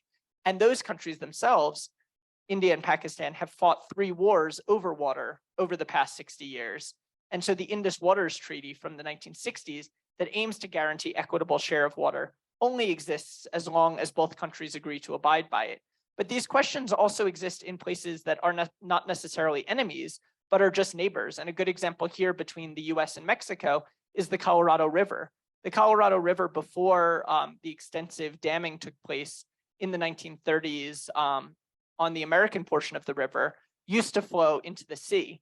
Now the Colorado River rarely flows there. And so the downstream American states, as well as the downstream Mexican states, are facing water scarcity from the activities of those upstream neighbors. And so you not only get into a potential for resource conflicts, but also an area where those that have less to go around are incentivized to take from those further downstream. And water is just one example. The same goes similarly for food. A good example of this was record heat waves in 2011, 2012 in Russia, which was the largest producer of grain at the time, not only damaged harvests, but drove up grain prices. This had an impact in the Middle East, where many of the Middle Eastern countries import grain. Those countries that import grain also are ones that are competing on global markets. The Chinese market also needed grain and also needed to produce that grain and acquire that grain. And so in that global push-pull between the Middle Eastern countries and China, of course, China was able to bid up the price more. And as a result, both food shortages and price spikes were seen in the region, which has been cited as a major contributor to the unrest that affected the region in 2011 and 2012. And so recognizing that these climate impacts are not so simple, people often say, oh, is that climate caused or is it not? I would ask you in your financial risks to think about climate, and we'll talk about that after the break, to think about climate as a multiplier of other types of risks. It is a risk that makes companies, communities, supply chains less resilient. It is, for insurers, one that increases the probability of major loss events. It is for individuals, one that increases the probability of economic disruption. For those in the agricultural sector, it is one that increases the probability of failed harvests, as well as damage to crops in the field. And so the idea here is not that this is all climate caused or not climate caused, but rather that climate increases the vulnerability in places that are already vulnerable and makes those that weren't yet vulnerable previously vulnerable. And so the last thing that I'll say on vulnerability is what I was saying before, is this idea of nonlinearity. This graph shows a few of our potential temperature futures. Those in red and yellow and orange are the ones where we continue to emit and continue to raise temperatures over 3 degrees, maybe even closer to 4 degrees. Others that we see are temperatures that begin to level off around 2 degrees or 1.5 degrees. And you can see in terms of vulnerability from one-off effects, collapses in local ecosystems, impacts on biodiversity, and many of the major reasons for concern that the UN has identified, these become all the more likely at high temperatures. To show you a few of those examples here, what we can see is across impacts such as, and we'll share these slides with you, but to show you impacts on land ecosystems, ocean ecosystems, energy systems, and across sectors and infrastructure, each of these areas sees more impacts and more negative damages the more temperatures rise. And so what you can see is that vulnerabilities are ones that almost increase uniformly in a negative direction, but are also ones that increase differently in different parts of the world due to what I mentioned before about adaptive capacity. Also because different infrastructure is likely to be more affected than others. A few examples of that are going on to here just to show you. Biodiversity is among some of the most impacted areas where we need to take the most action on mitigation, where we need to take the most action on adaptation. Food security, another one, because that is so fundamental.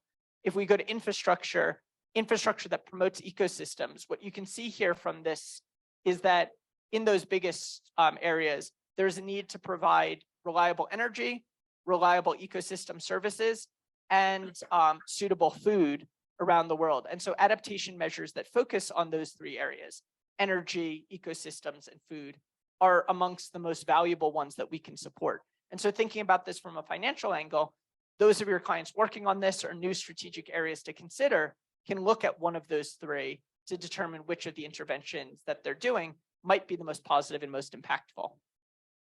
Now, finally, I'll talk just a little bit about the mitigation piece. The reason I'll speak a little bit less about this is because clicked out of it. Do I just click back into it?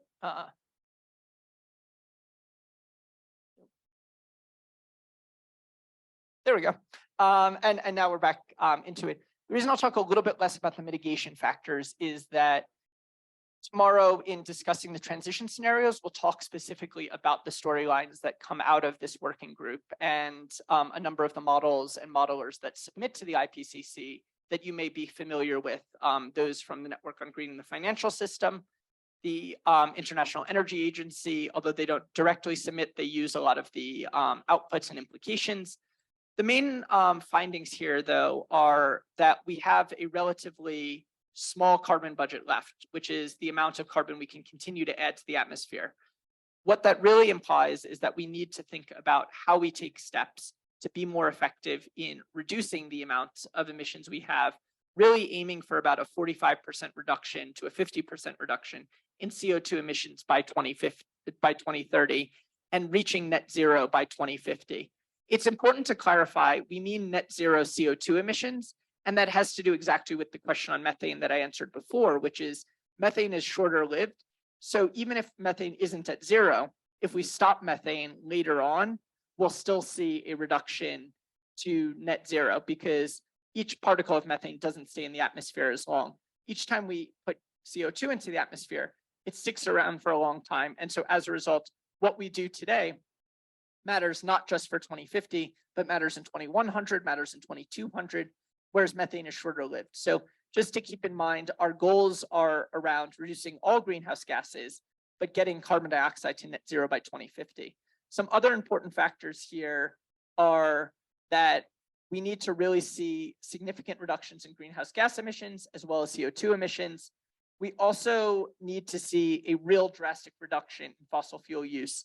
And the fact of the matter, unfortunately, is that we need to not only be considering how we stop fossil fuel use, but also how to remove fossil fuel emissions from the atmosphere, the idea of carbon dioxide removals. We've talked a little bit about this at the beginning, about how some of those systems, plants, soils, rocks, the deep sea, all are ways to store carbon. And we need to be thinking about each of them in order to keep ourselves within a safe climate. So I think the three key points here are cut emissions. We need to cut them dramatically. If we can slash some of the high emissions greenhouse gases like methane, that is a really good first step. We need to get CO2 down by around 50% by 2030. We need to get to net zero by 2050. That's where the pathways will take us. We also need to recognize that this means no new fossil fuel expansion in developed economies and very limited expansion with accelerated phase out of coal everywhere, and continued movement away from fossil fuels and replacement with renewables in other places. In the real economy, this means thinking about how the real economy diversifies. So industry is one of the areas that is going to be the hardest to get to reduced emissions. We're also going to see challenges in transportation, thinking about aviation as well as heavy vehicle transportation. We also recognize that transportation and many other sectors benefits from electrification. So taking steps to accelerate electrification is one of the most important things we can do. Finally, the last piece here on policy is we need strong policy. We need the right incentives. That means carbon pricing, that means carbon taxes, that means incentives to accelerate the growth and scaling of renewable solutions, of hydrogen, of carbon capture solutions, and of a move away from fossil fuels. And so the private sector alone isn't going to necessarily be able to do this. It's going to be something that we need to work on between the governments and the private sector. And yet at the same time, that doesn't give the private sector the ability to go off the hook. They need to also appreciate that their decisions help impact government policies. And likewise, government incentives change the economics of the private sector. So this is all of us pulling in the same direction at the same rapid speed, and really considering everything we can do in our portfolios to accelerate green finance, to accelerate sustainable development, and to stop continual emissions, and to help companies that really are committed to reducing their emissions do that as fast and as effectively as possible. This not only will limit the climate impacts, but will also limit the potential transition risk of stranded assets. The more we keep digging, the more we keep building, the more likely we are to see those assets not come to reach their full value, to become stranded. And so this is an all hands on deck effort. This is a challenge, and it is a dire situation that we're in, but also one with a lot of hope. We've never seen the world more unified on climate. We've never seen more commitments to decarbonize, and we've never seen higher ambition than we have already. And so it's taking those things and going from ambition to action, going from commitment to implementation, and going from the theoretical to the practical. And those are the steps that we're going to need to take. So I have a little bit of time here before we go to our break, just to open it up to questions about climate change, about the IPCC report. The next session after we come back from the break, we'll talk specifically about what does this mean for financial institutions more explicitly. But I'm really excited to maybe answer a few science questions before we do so.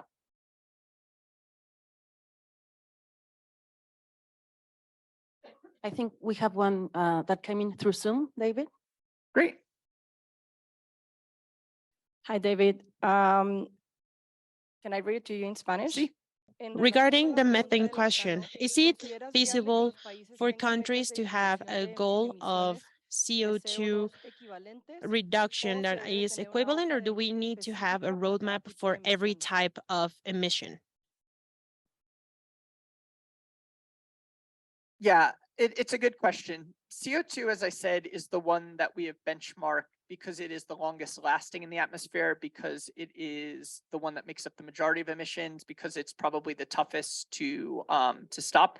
That has been where the global community has focused. That said, many countries may find that their carbon footprint is not resultant from CO2, but from methane. And so comprehensive plans are really welcome, because as much as we talk about CO2, we also convert other gases into CO2 by something called CO2 equivalent. CO2 equivalent is a way for us to talk about, in a given time period, how much greenhouse gas emissions are impacting the climate. And so methane is known to be about 80 times more powerful on a 20-year time period, and about 20 times more powerful on an 100-year time period than CO2.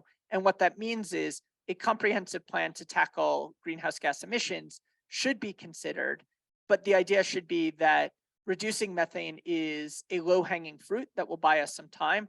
Reducing other greenhouse gases is also likewise a action that will benefit us and probably be the most bang for our buck. And so national plans should consider it and should be aiming to be comprehensive.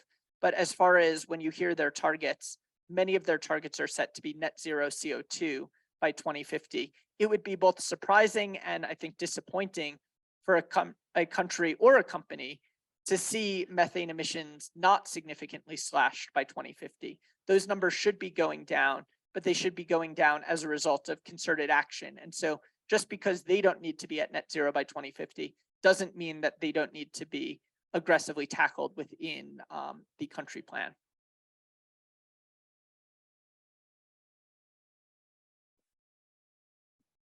Thank you, David. I want to stress one of the phrases there, that we need rapid transformations across all systems to avoid the worst climate impacts. You already mentioned the energy transformation, the food transformation. What do you think that is the key for the financial transformation? Yeah, I think in a lot of ways it's why we're here today. It's central to the work that you at Lakati and really everyone in the room and all of us working together on this are thinking about, which is the financial transformation needs to come not only from understanding the risks, but also from really thinking about the ways in which commitments that they've made play into strategic planning. And so I think the phrase that I like to use is that net zero isn't a sustainability commitment, it's a strategic commitment. And what that means is it is a way of doing business, it is an operating model. And that model needs to be in line with sustainability. It's not just about we can make a commitment to plant trees, or we can make a commitment to be a green bank. No, we need to really think about this as core to our DNA. And what does that mean? It means that we should be thinking about clients in 3 different categories. Those that are green, and we should be rapidly aiming to work with them and scale up the activities that they're doing that are green and sustainable.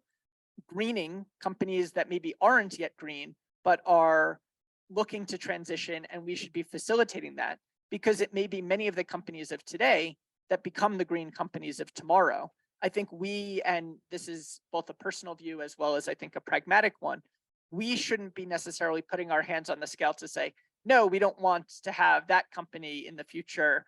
We want any company that is willing to take the steps towards sustainability, both environmental and nature-based. And so we as financial actors have a role to stand up and help that greening process, because not all of this should be new infrastructure. It should be repurposing, rebuilding.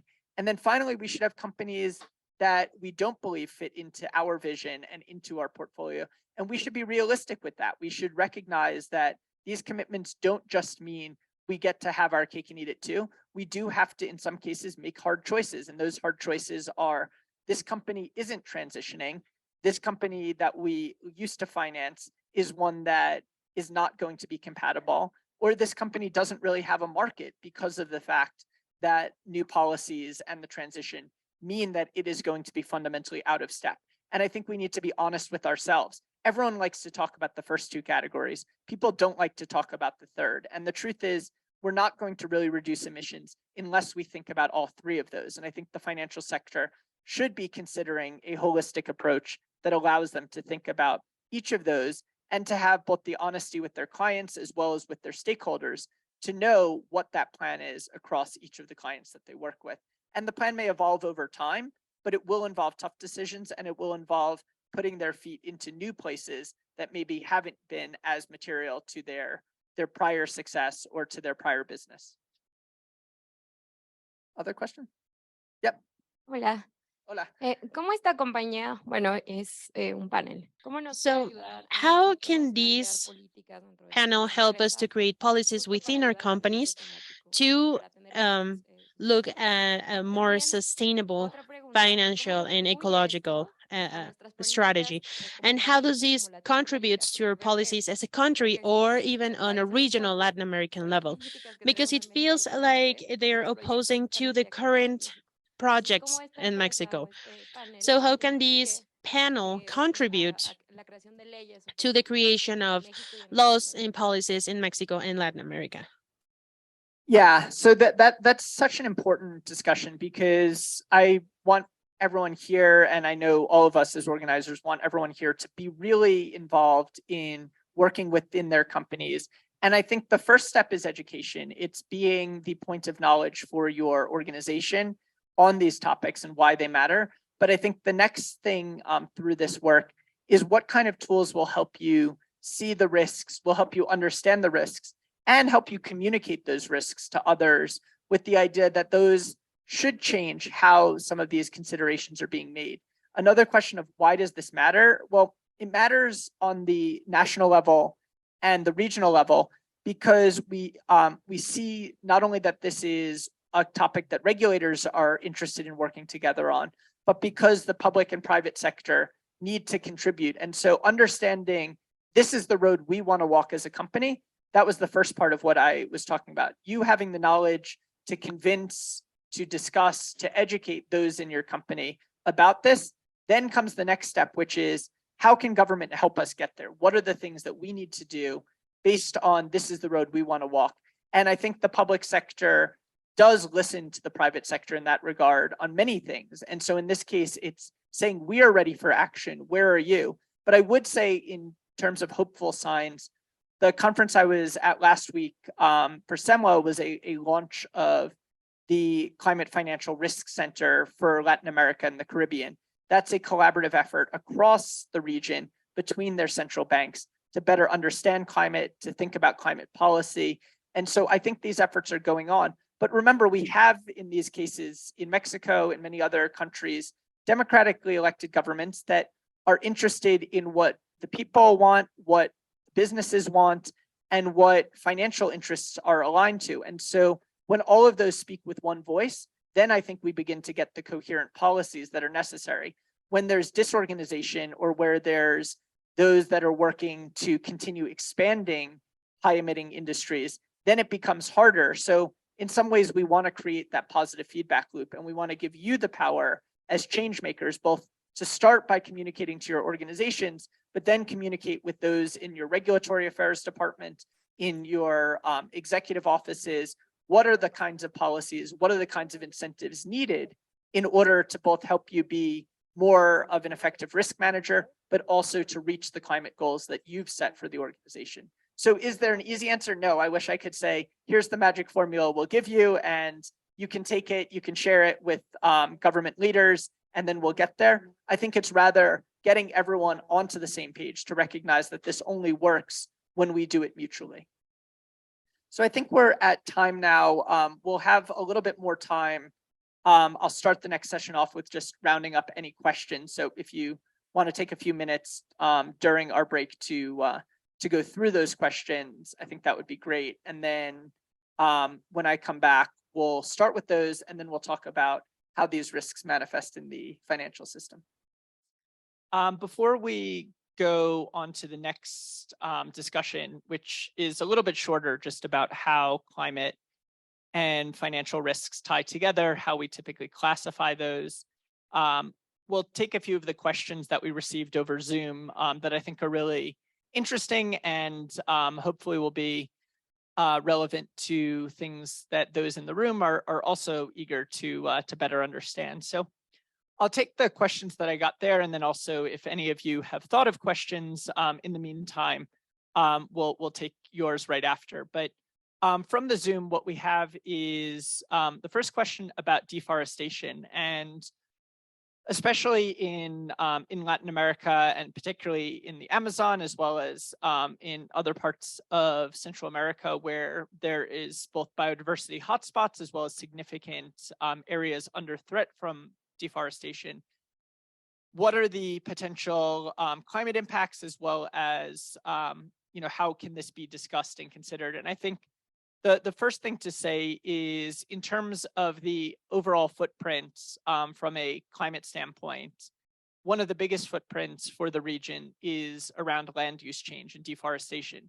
In different regions, there are different footprints, some of them from industrial activity, others from energy. Here in the region, it is a bit of a unique case that activities like deforestation and the destruction of ecosystems not only have negative impacts from a biodiversity standpoint, but also release significant quantities of carbon. Furthermore, what I would say is that in considering deforestation as financial institutions, I think it's absolutely necessary to have an enhanced due diligence process that takes you to understanding not only what the potential negative consequences of the particular project are, but whether the company that is a client may be one that is acting in ways that will continue to create further land use change and habitat loss. The final thing I'll say about that question is realizing that a lot of this deforestation happens from smaller farmers, from smaller individuals. It's not always as systemic. One of the points there is that conservation does need to be systemic. So programs that look to purchase land to incentivize the conservation of forests. These are all activities where the financial sector can take on a positive role. It doesn't simply need to be a role of limiting or of assessing potential risks, but also actively moving in a positive way toward conservation and protection of those both important ecosystems and stores of carbon. Second question was about animal welfare.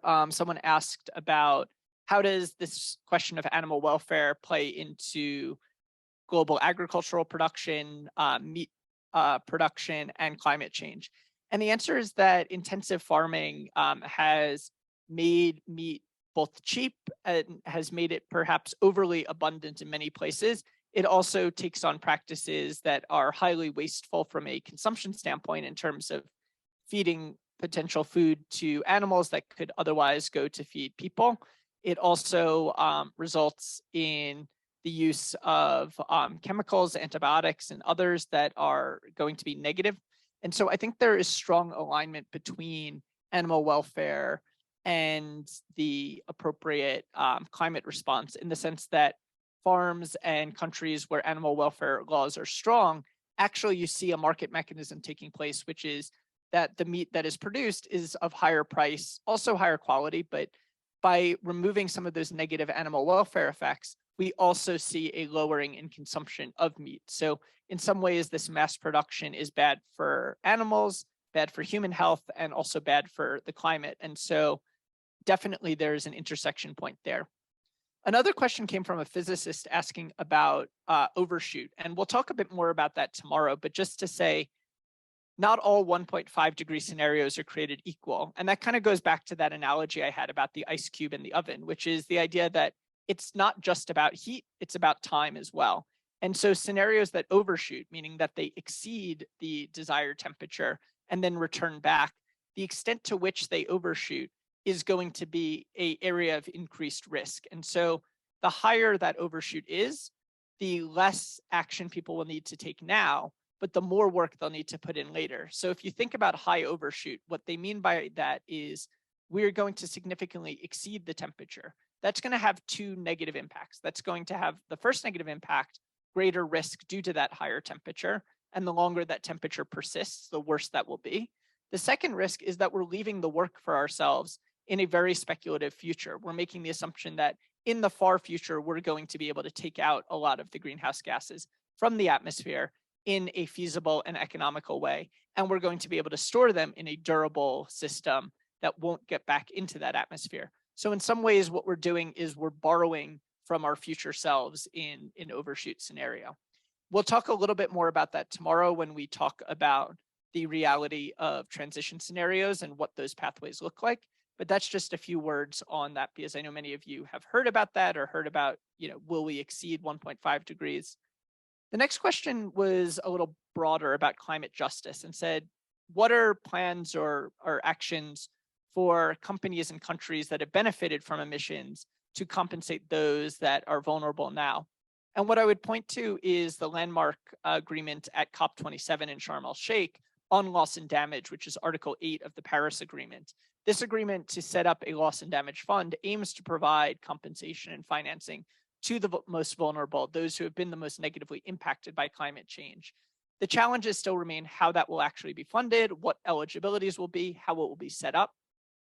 But I think that was a big win for climate justice. From a legal standpoint, we haven't really seen much precedent for companies successfully being sued. We've seen them sued and we've seen some potential judgments, but very little in the way of monetary damages against oil companies, and going one step further removed from those that are financing. It doesn't mean it can't come. It just, at this point, there hasn't been the precedent set in many international laws, but it's not impossible. And in some ways, one might ask whether the developments with loss and damage may have impacts for the private sector over the longer term.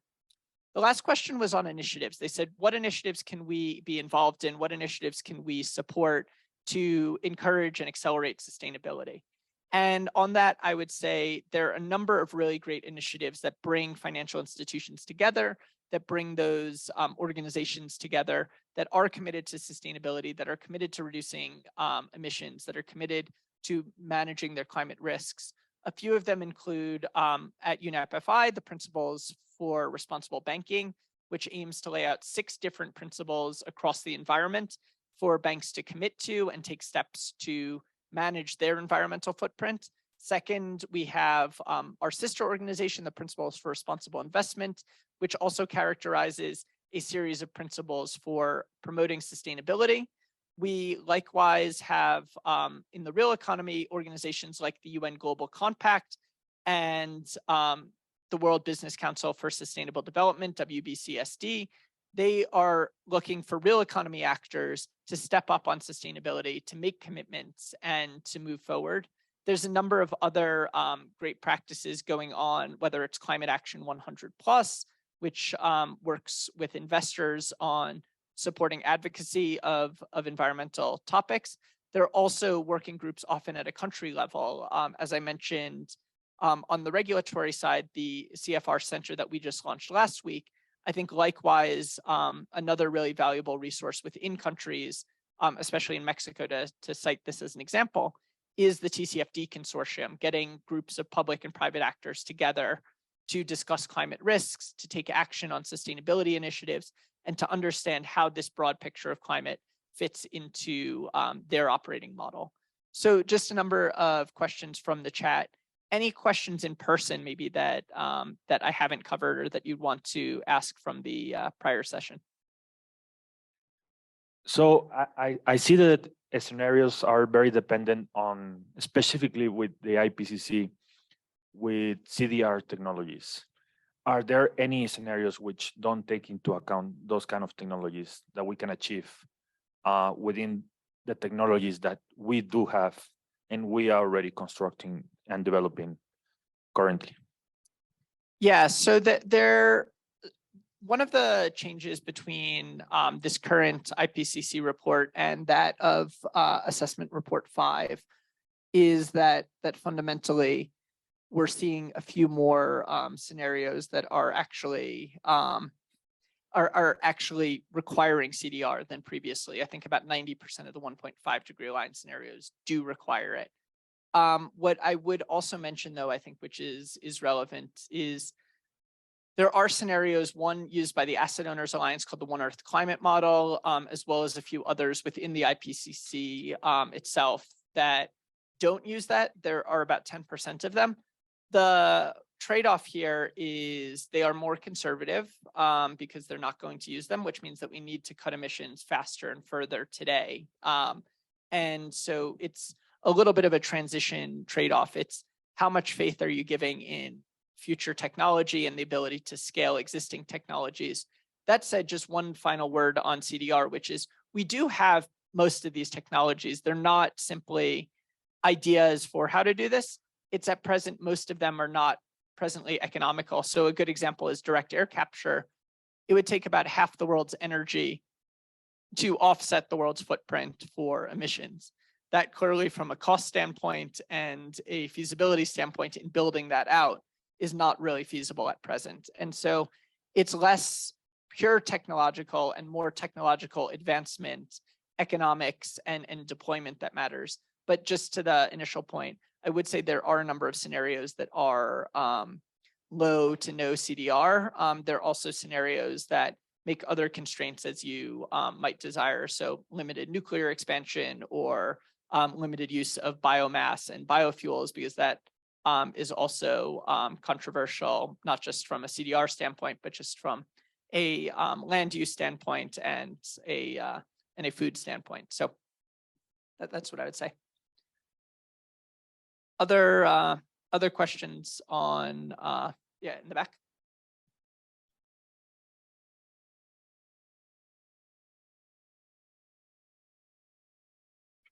Hola, David.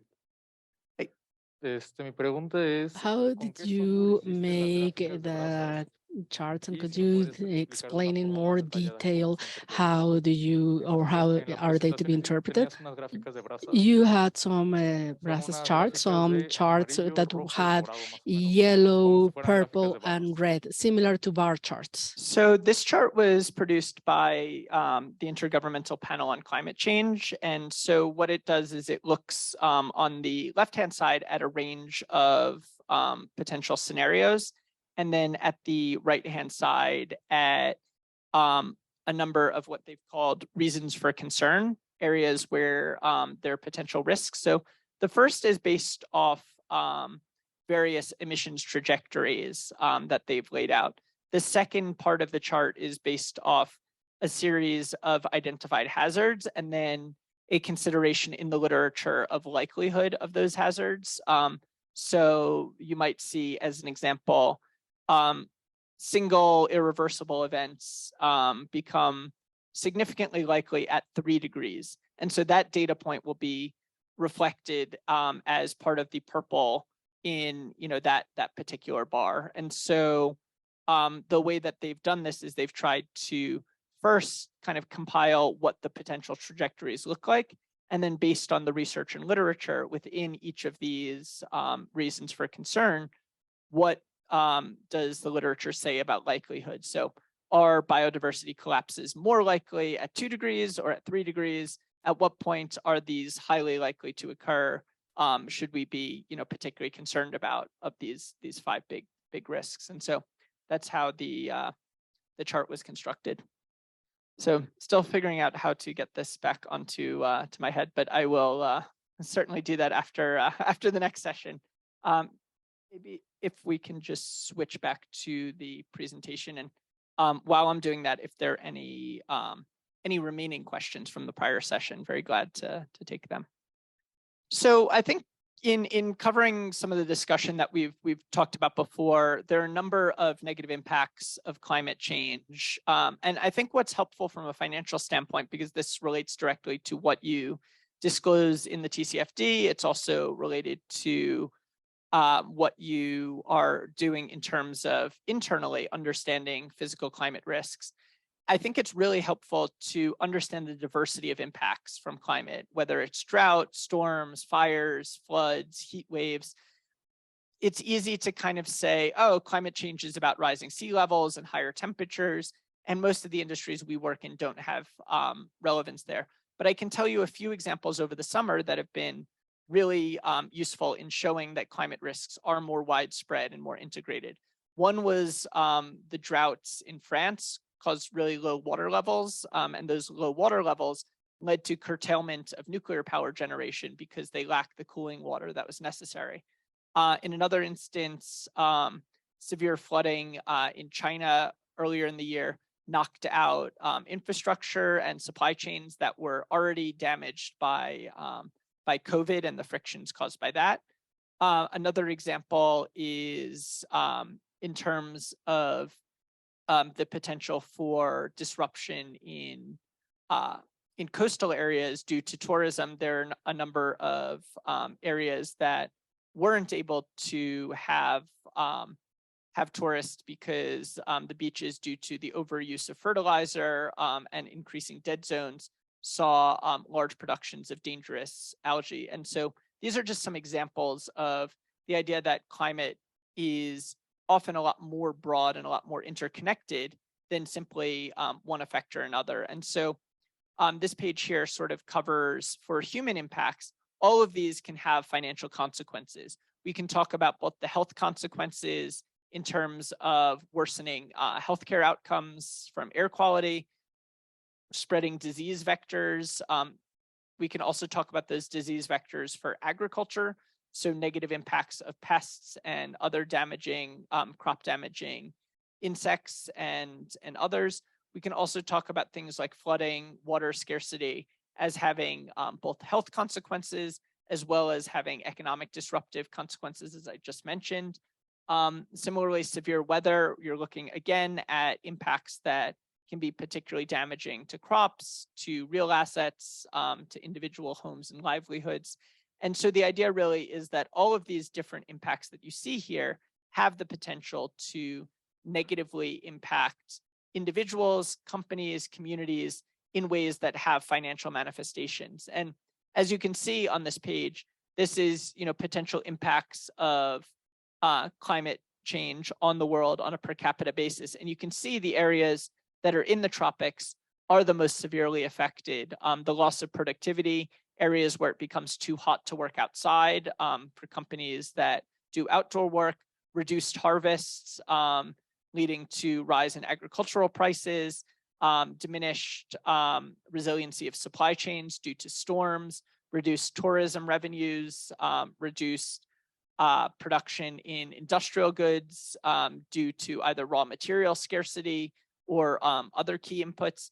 The idea here is that many of the countries around the world will have this negative impact. And even the countries that you see in blue, if temperature rises continue, will begin to see negative impacts as well. And so just to say that there is, in terms of growth, a real diminishing impact. Some have estimated that growth in countries such as India, Brazil, Bangladesh, and other highly populated major countries has been reduced by anywhere from 5 to 25% from what it would be based on climate-related and nature-related impacts. And so these are things that when we think about the future economic forecast for the country, its growth, the amount of money that is necessary to spend on rebuilding, on fixing damages, these are things that begin to have macroeconomic implications.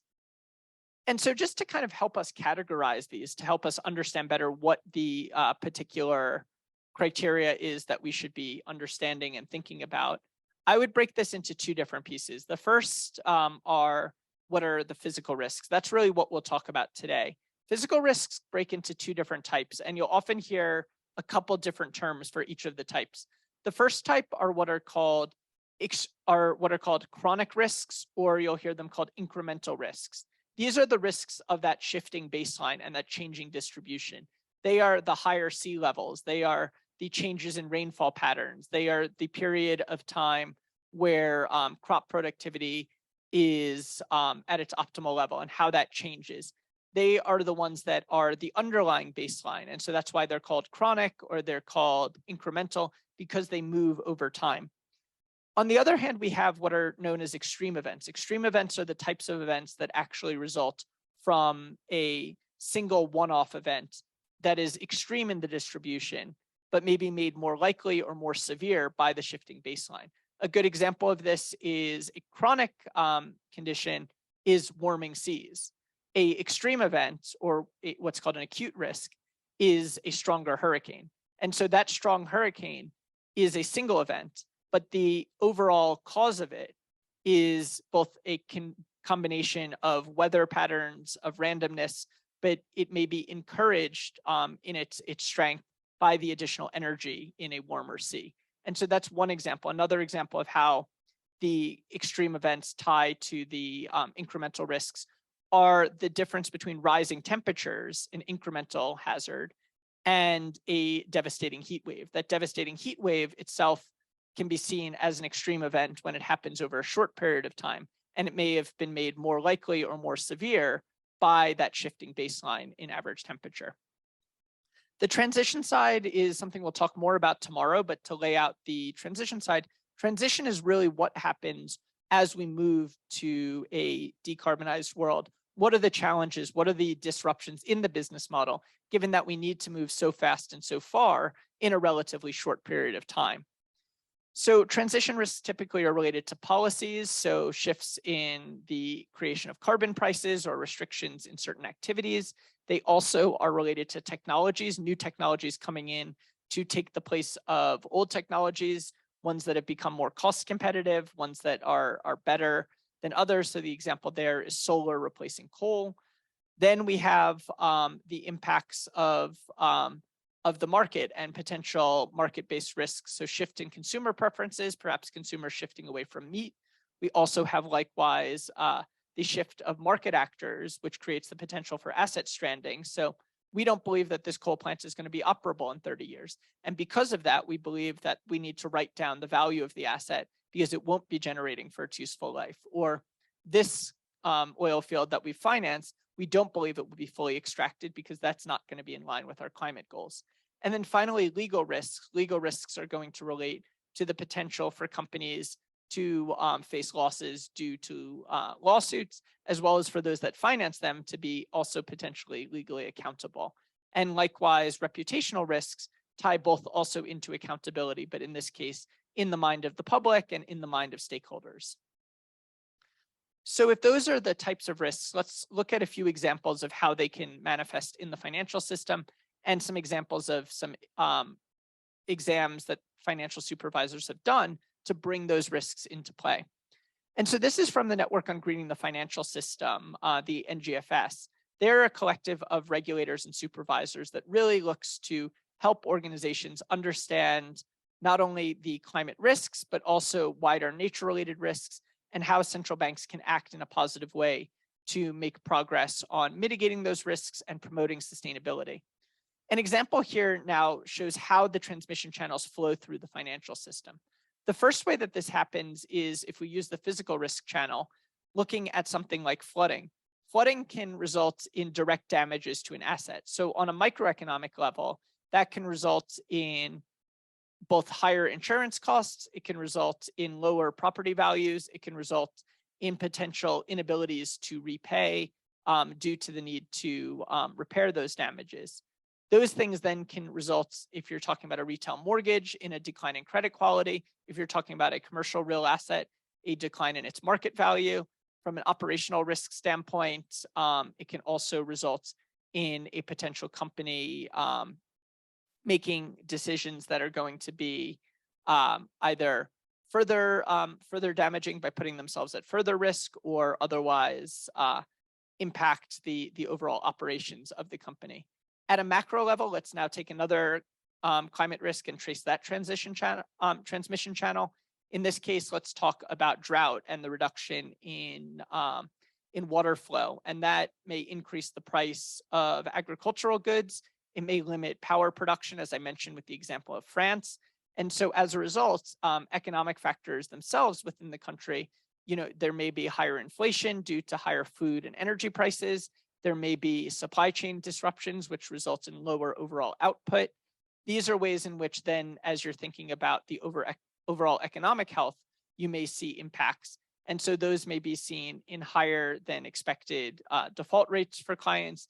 They may be seen in terms of liquidity crunches for those that are taking in less revenue, but still having a similar set of costs. And these are, a number of examples of how these risks impact the financial system and connect. Another example here, looking at the physical risks is going through some of these. And I mentioned them on the prior page, but I think they're worthwhile to mention here. And this is from the IMF.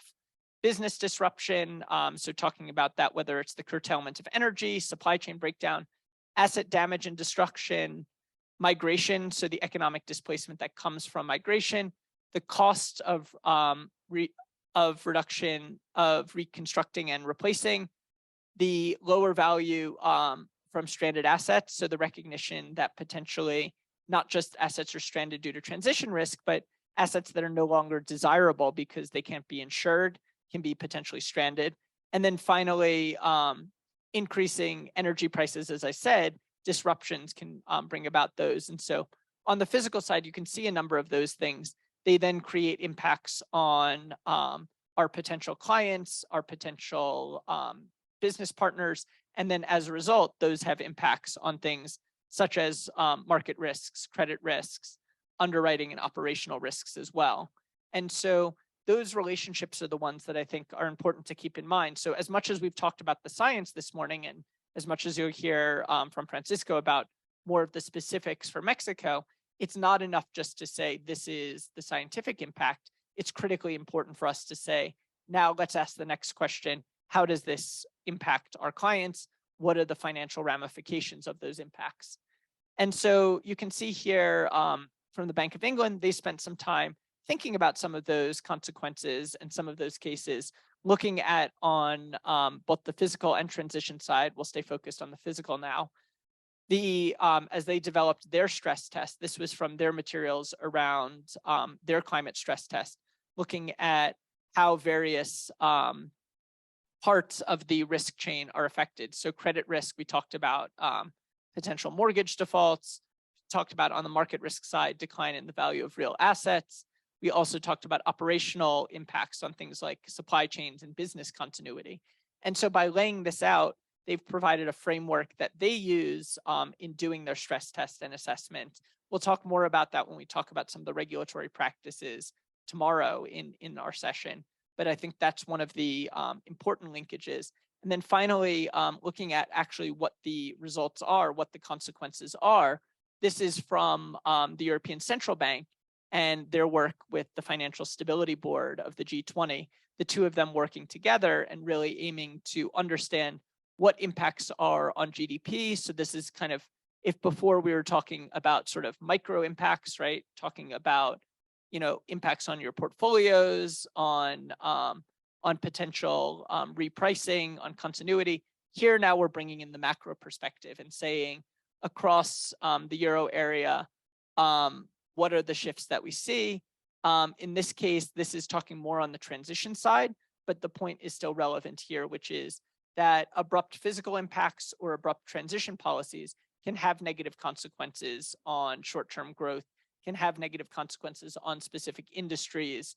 And what you see here is that with these red bars, for the most part, in this abrupt policy scenario, it's a transition scenario, but the same would still hold true in terms of negative physical impacts, that these things then flow through to the overall economy and have impacts for those both that are building models with this economic data, but are also trying to understand where risks might be seen. So I think we have a few minutes left to talk about some of the risks, focusing a little more on the physical side, but I hope that this also explains to you on the transition side, the fact that climate risks are indeed financial risks, and that climate is not only an environmental problem, but also a financial problem. And as a result, it means not only having that solid baseline of understanding what are the local risks we face, what does the science say, but also thinking about what does that mean for our business? How do we link those together? And that's why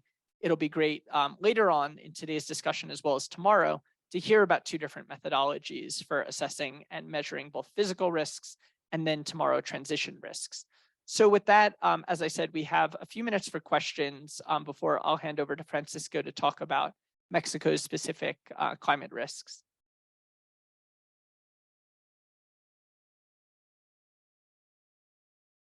Thank you very much, Berenice from AXA Seguros. I have a question about scenarios and transition risks, because it's difficult to think in those terms for transition risks? Do you have examples, for example? So in terms of scenarios for transition risk, I would say, some of the most common ones are around policy. And so the imposition of a carbon price in Europe, there is the cross-border adjustment mechanism, CBAM. Cross-border adjustment mechanism is essentially a tariff on goods produced elsewhere in places that don't have carbon pricing in play, that will cause those goods to be facing a tax when they come into Europe. So a stress like that may impact competitiveness, say, of a steel producer in China. Another example would be in terms of restrictions on certain activities. So it might be offshore drilling because of the negative consequences of oil spills. That might be a major revenue source for companies in the oil and gas sector, given that many of their on-land extractions have become more expensive since they've gotten most of the easy oil out. And so as a result, their production costs may increase significantly or their revenues may fall. So those are some of the transition examples. We can also talk about the overall lifetime of a product. So you talk about something very capital intensive like a coal plant, and the expectation is it will generate power effectively for 40 years. But if there's a law in the country that says in 2040 coal plants need to be shut down, then those consequences are going to be seen in terms of the reduced cash flows from that. And so that energy sector may see reductions in its revenue and may see potentially increased in compliance costs. An example of that would be if instead of saying in 2040, the coal plants all need to be shut down, saying they all need to be net zero by retrofitting, then the investments required in making retrofits, in installing capacity to remove emissions before they get into the atmosphere are all going to be potentially costly and may make it no longer economical for the plant to operate. So those are some examples on the transition side of the kinds of, as the economy shifts to a lower carbon state, what are the different ways in which companies may be negatively impacted, as well as consumers? What goods might they have to pay higher prices for? What are the changes potentially in consumption and demand, depending on shifting market preferences, shifting availabilities, and policies as well? Sorry, but yes, but the problem is that when we think about 2 degrees or 1.5 degrees, it is difficult to imagine these scenarios. I mean, how our policies will actually move in certain economic context. That's the. I know that if we have a higher degree augmentation, I mean, policies will be harder. But is there any literature to know at least how are we expecting to be with those policies? So, sorry, do you mean like what policies are we? Yeah, for example, if we have an augmentation of 0.5 degrees, is there like in a scenario for taxes for coal, for example? So we'll talk a little in tomorrow about like what the policy pathways look like, but they don't necessarily they're kind of built a little bit in reverse. So if you think of climate impacts being related to temperatures, and so they start with emissions and they go to temperatures as the result. For transition, it's kind of the reverse, that we start with the temperature we want to get to, and then we build the policies around that. So it's not necessarily, at a 1.5 degree world, such and such will happen, but rather to get to that world, what many of the policies will suggest is particular carbon prices, end to fossil fuel subsidies. They'll require, say, no new construction of fossil assets. And from a realistic policy standpoint within a country, I think probably the most informative place to look at is the nationally determined contribution, the NDC, because that explains what the country itself intends to do. And so if that country says we intend to align to a 2 degree world or 1.5 degree world, they will need to have in that commitment a plan in place. And their plan, if it's going to be credible, will have plans for laws, will have plans for changes in subsidies and incentives. So for example, maybe currently all companies are allowed to produce energy and they're allowed to sell it at a given rate, but maybe we let that rate float freely, and then those that are more expensive, coal companies. So that's a policy that is seemingly light touch, but one that might have impacts. And so the NDC is at an individual country level, or probably the best source. We'll talk about some of the actions required, both public and private, in the decarbonization road.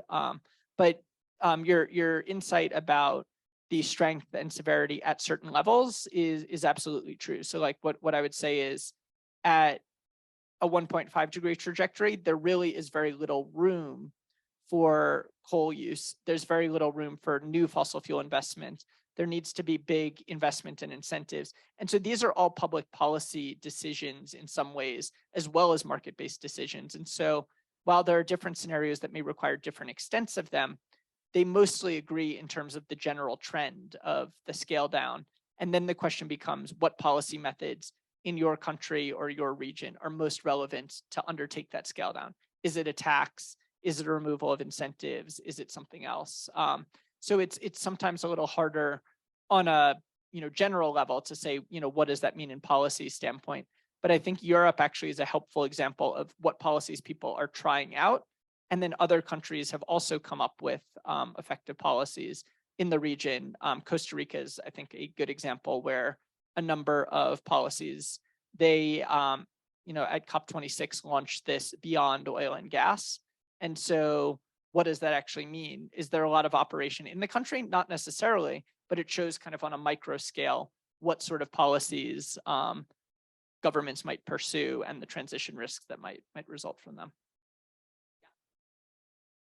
Thank you, David, for your valuable insights. I am Victor Rodriguez from BBVA Asset Management. There is an ongoing debate about constructing, so to speak, ESG portfolios on the one side and trying to mitigate some of the climate risks that you are talking to us about. And on the other side, there are people that call that data is not particularly helpful, because that would only, if it works, it will depress the value of the stock of the companies that are invested in the portfolio. But that will maybe make them more attractive for value investors, so to speak. No? So in what side of the debate would you position yourself? So I think that there is a bit of a leaky bucket effect in terms of things like purely divestment, in the sense that the intuition is right that moving toward green assets and away from fossil assets may bid down the price of those fossil assets, making them potentially higher return. So there may be companies that are in the private market that are more interested to fund them. That said, the empirical research has shown that when financing is removed, when cost of capital does increase, production itself does fall. Is it one for one? No, it's not, because of that leakage, but it does make a difference. The point though that you make, which I think is a really good one, is it's not simply enough just to be looking at green assets, because I think those green assets, or maybe what I would say is an effective ESG portfolio, really needs to have three elements if it's going to be impactful. The first is that the green assets in it need to be credible. So we need to know that they really are green, that it's not simply a reclassification of, oh, well, this is doing infrastructure for a big oil company. So it's not directly related to production. So, it doesn't have any direct emissions associated with it. So credibility is important. The second is additionality, with the idea that the actions and activities within that portfolio need to be creating additional benefit. It can't be simply that, well, we've looked at our portfolio and we've seen that these are already things that we're doing, so now we're just going to call them part of our ESG fund. That may, lead to people being interested in the fund, but it won't really drive impact. And then the final piece, which I think, is most directly concerning your question, is that ESG portfolios should also be thinking about greening rather than just the green. The idea that it's not only about how low the assets are in emissions within the starting portfolio, but how much of a reduction you can bring about through that work together. And so a greening assets portfolio is also a really important consideration, and simply considering assets that don't have a role in transition. So clearly we know we're going to need a lot of energy, we're going to need a lot of mining, we're going to need a lot of production and manufacturing for this low carbon economy. We can't just forget about that, but we also need to be, getting back to the first 2 points, honest with ourselves that the commitments are credible and also that they're providing additionality, that it's not just business as usual. But I think like that to me is the difference between a fund that simply is a carve out of activities that don't have lots of emitting potential. That's almost more just kind of a preference fund, like an ETF of like, if I want to invest only in financial companies, I can invest, only in forestry companies, or I can invest only in carbon capture companies, and that's fine. But impact really comes, especially when it's a bigger organization, comes more from the engagement and comes more from the movement from not green to green, rather than simply ring fencing your green assets and considering them to be, doing a really big service.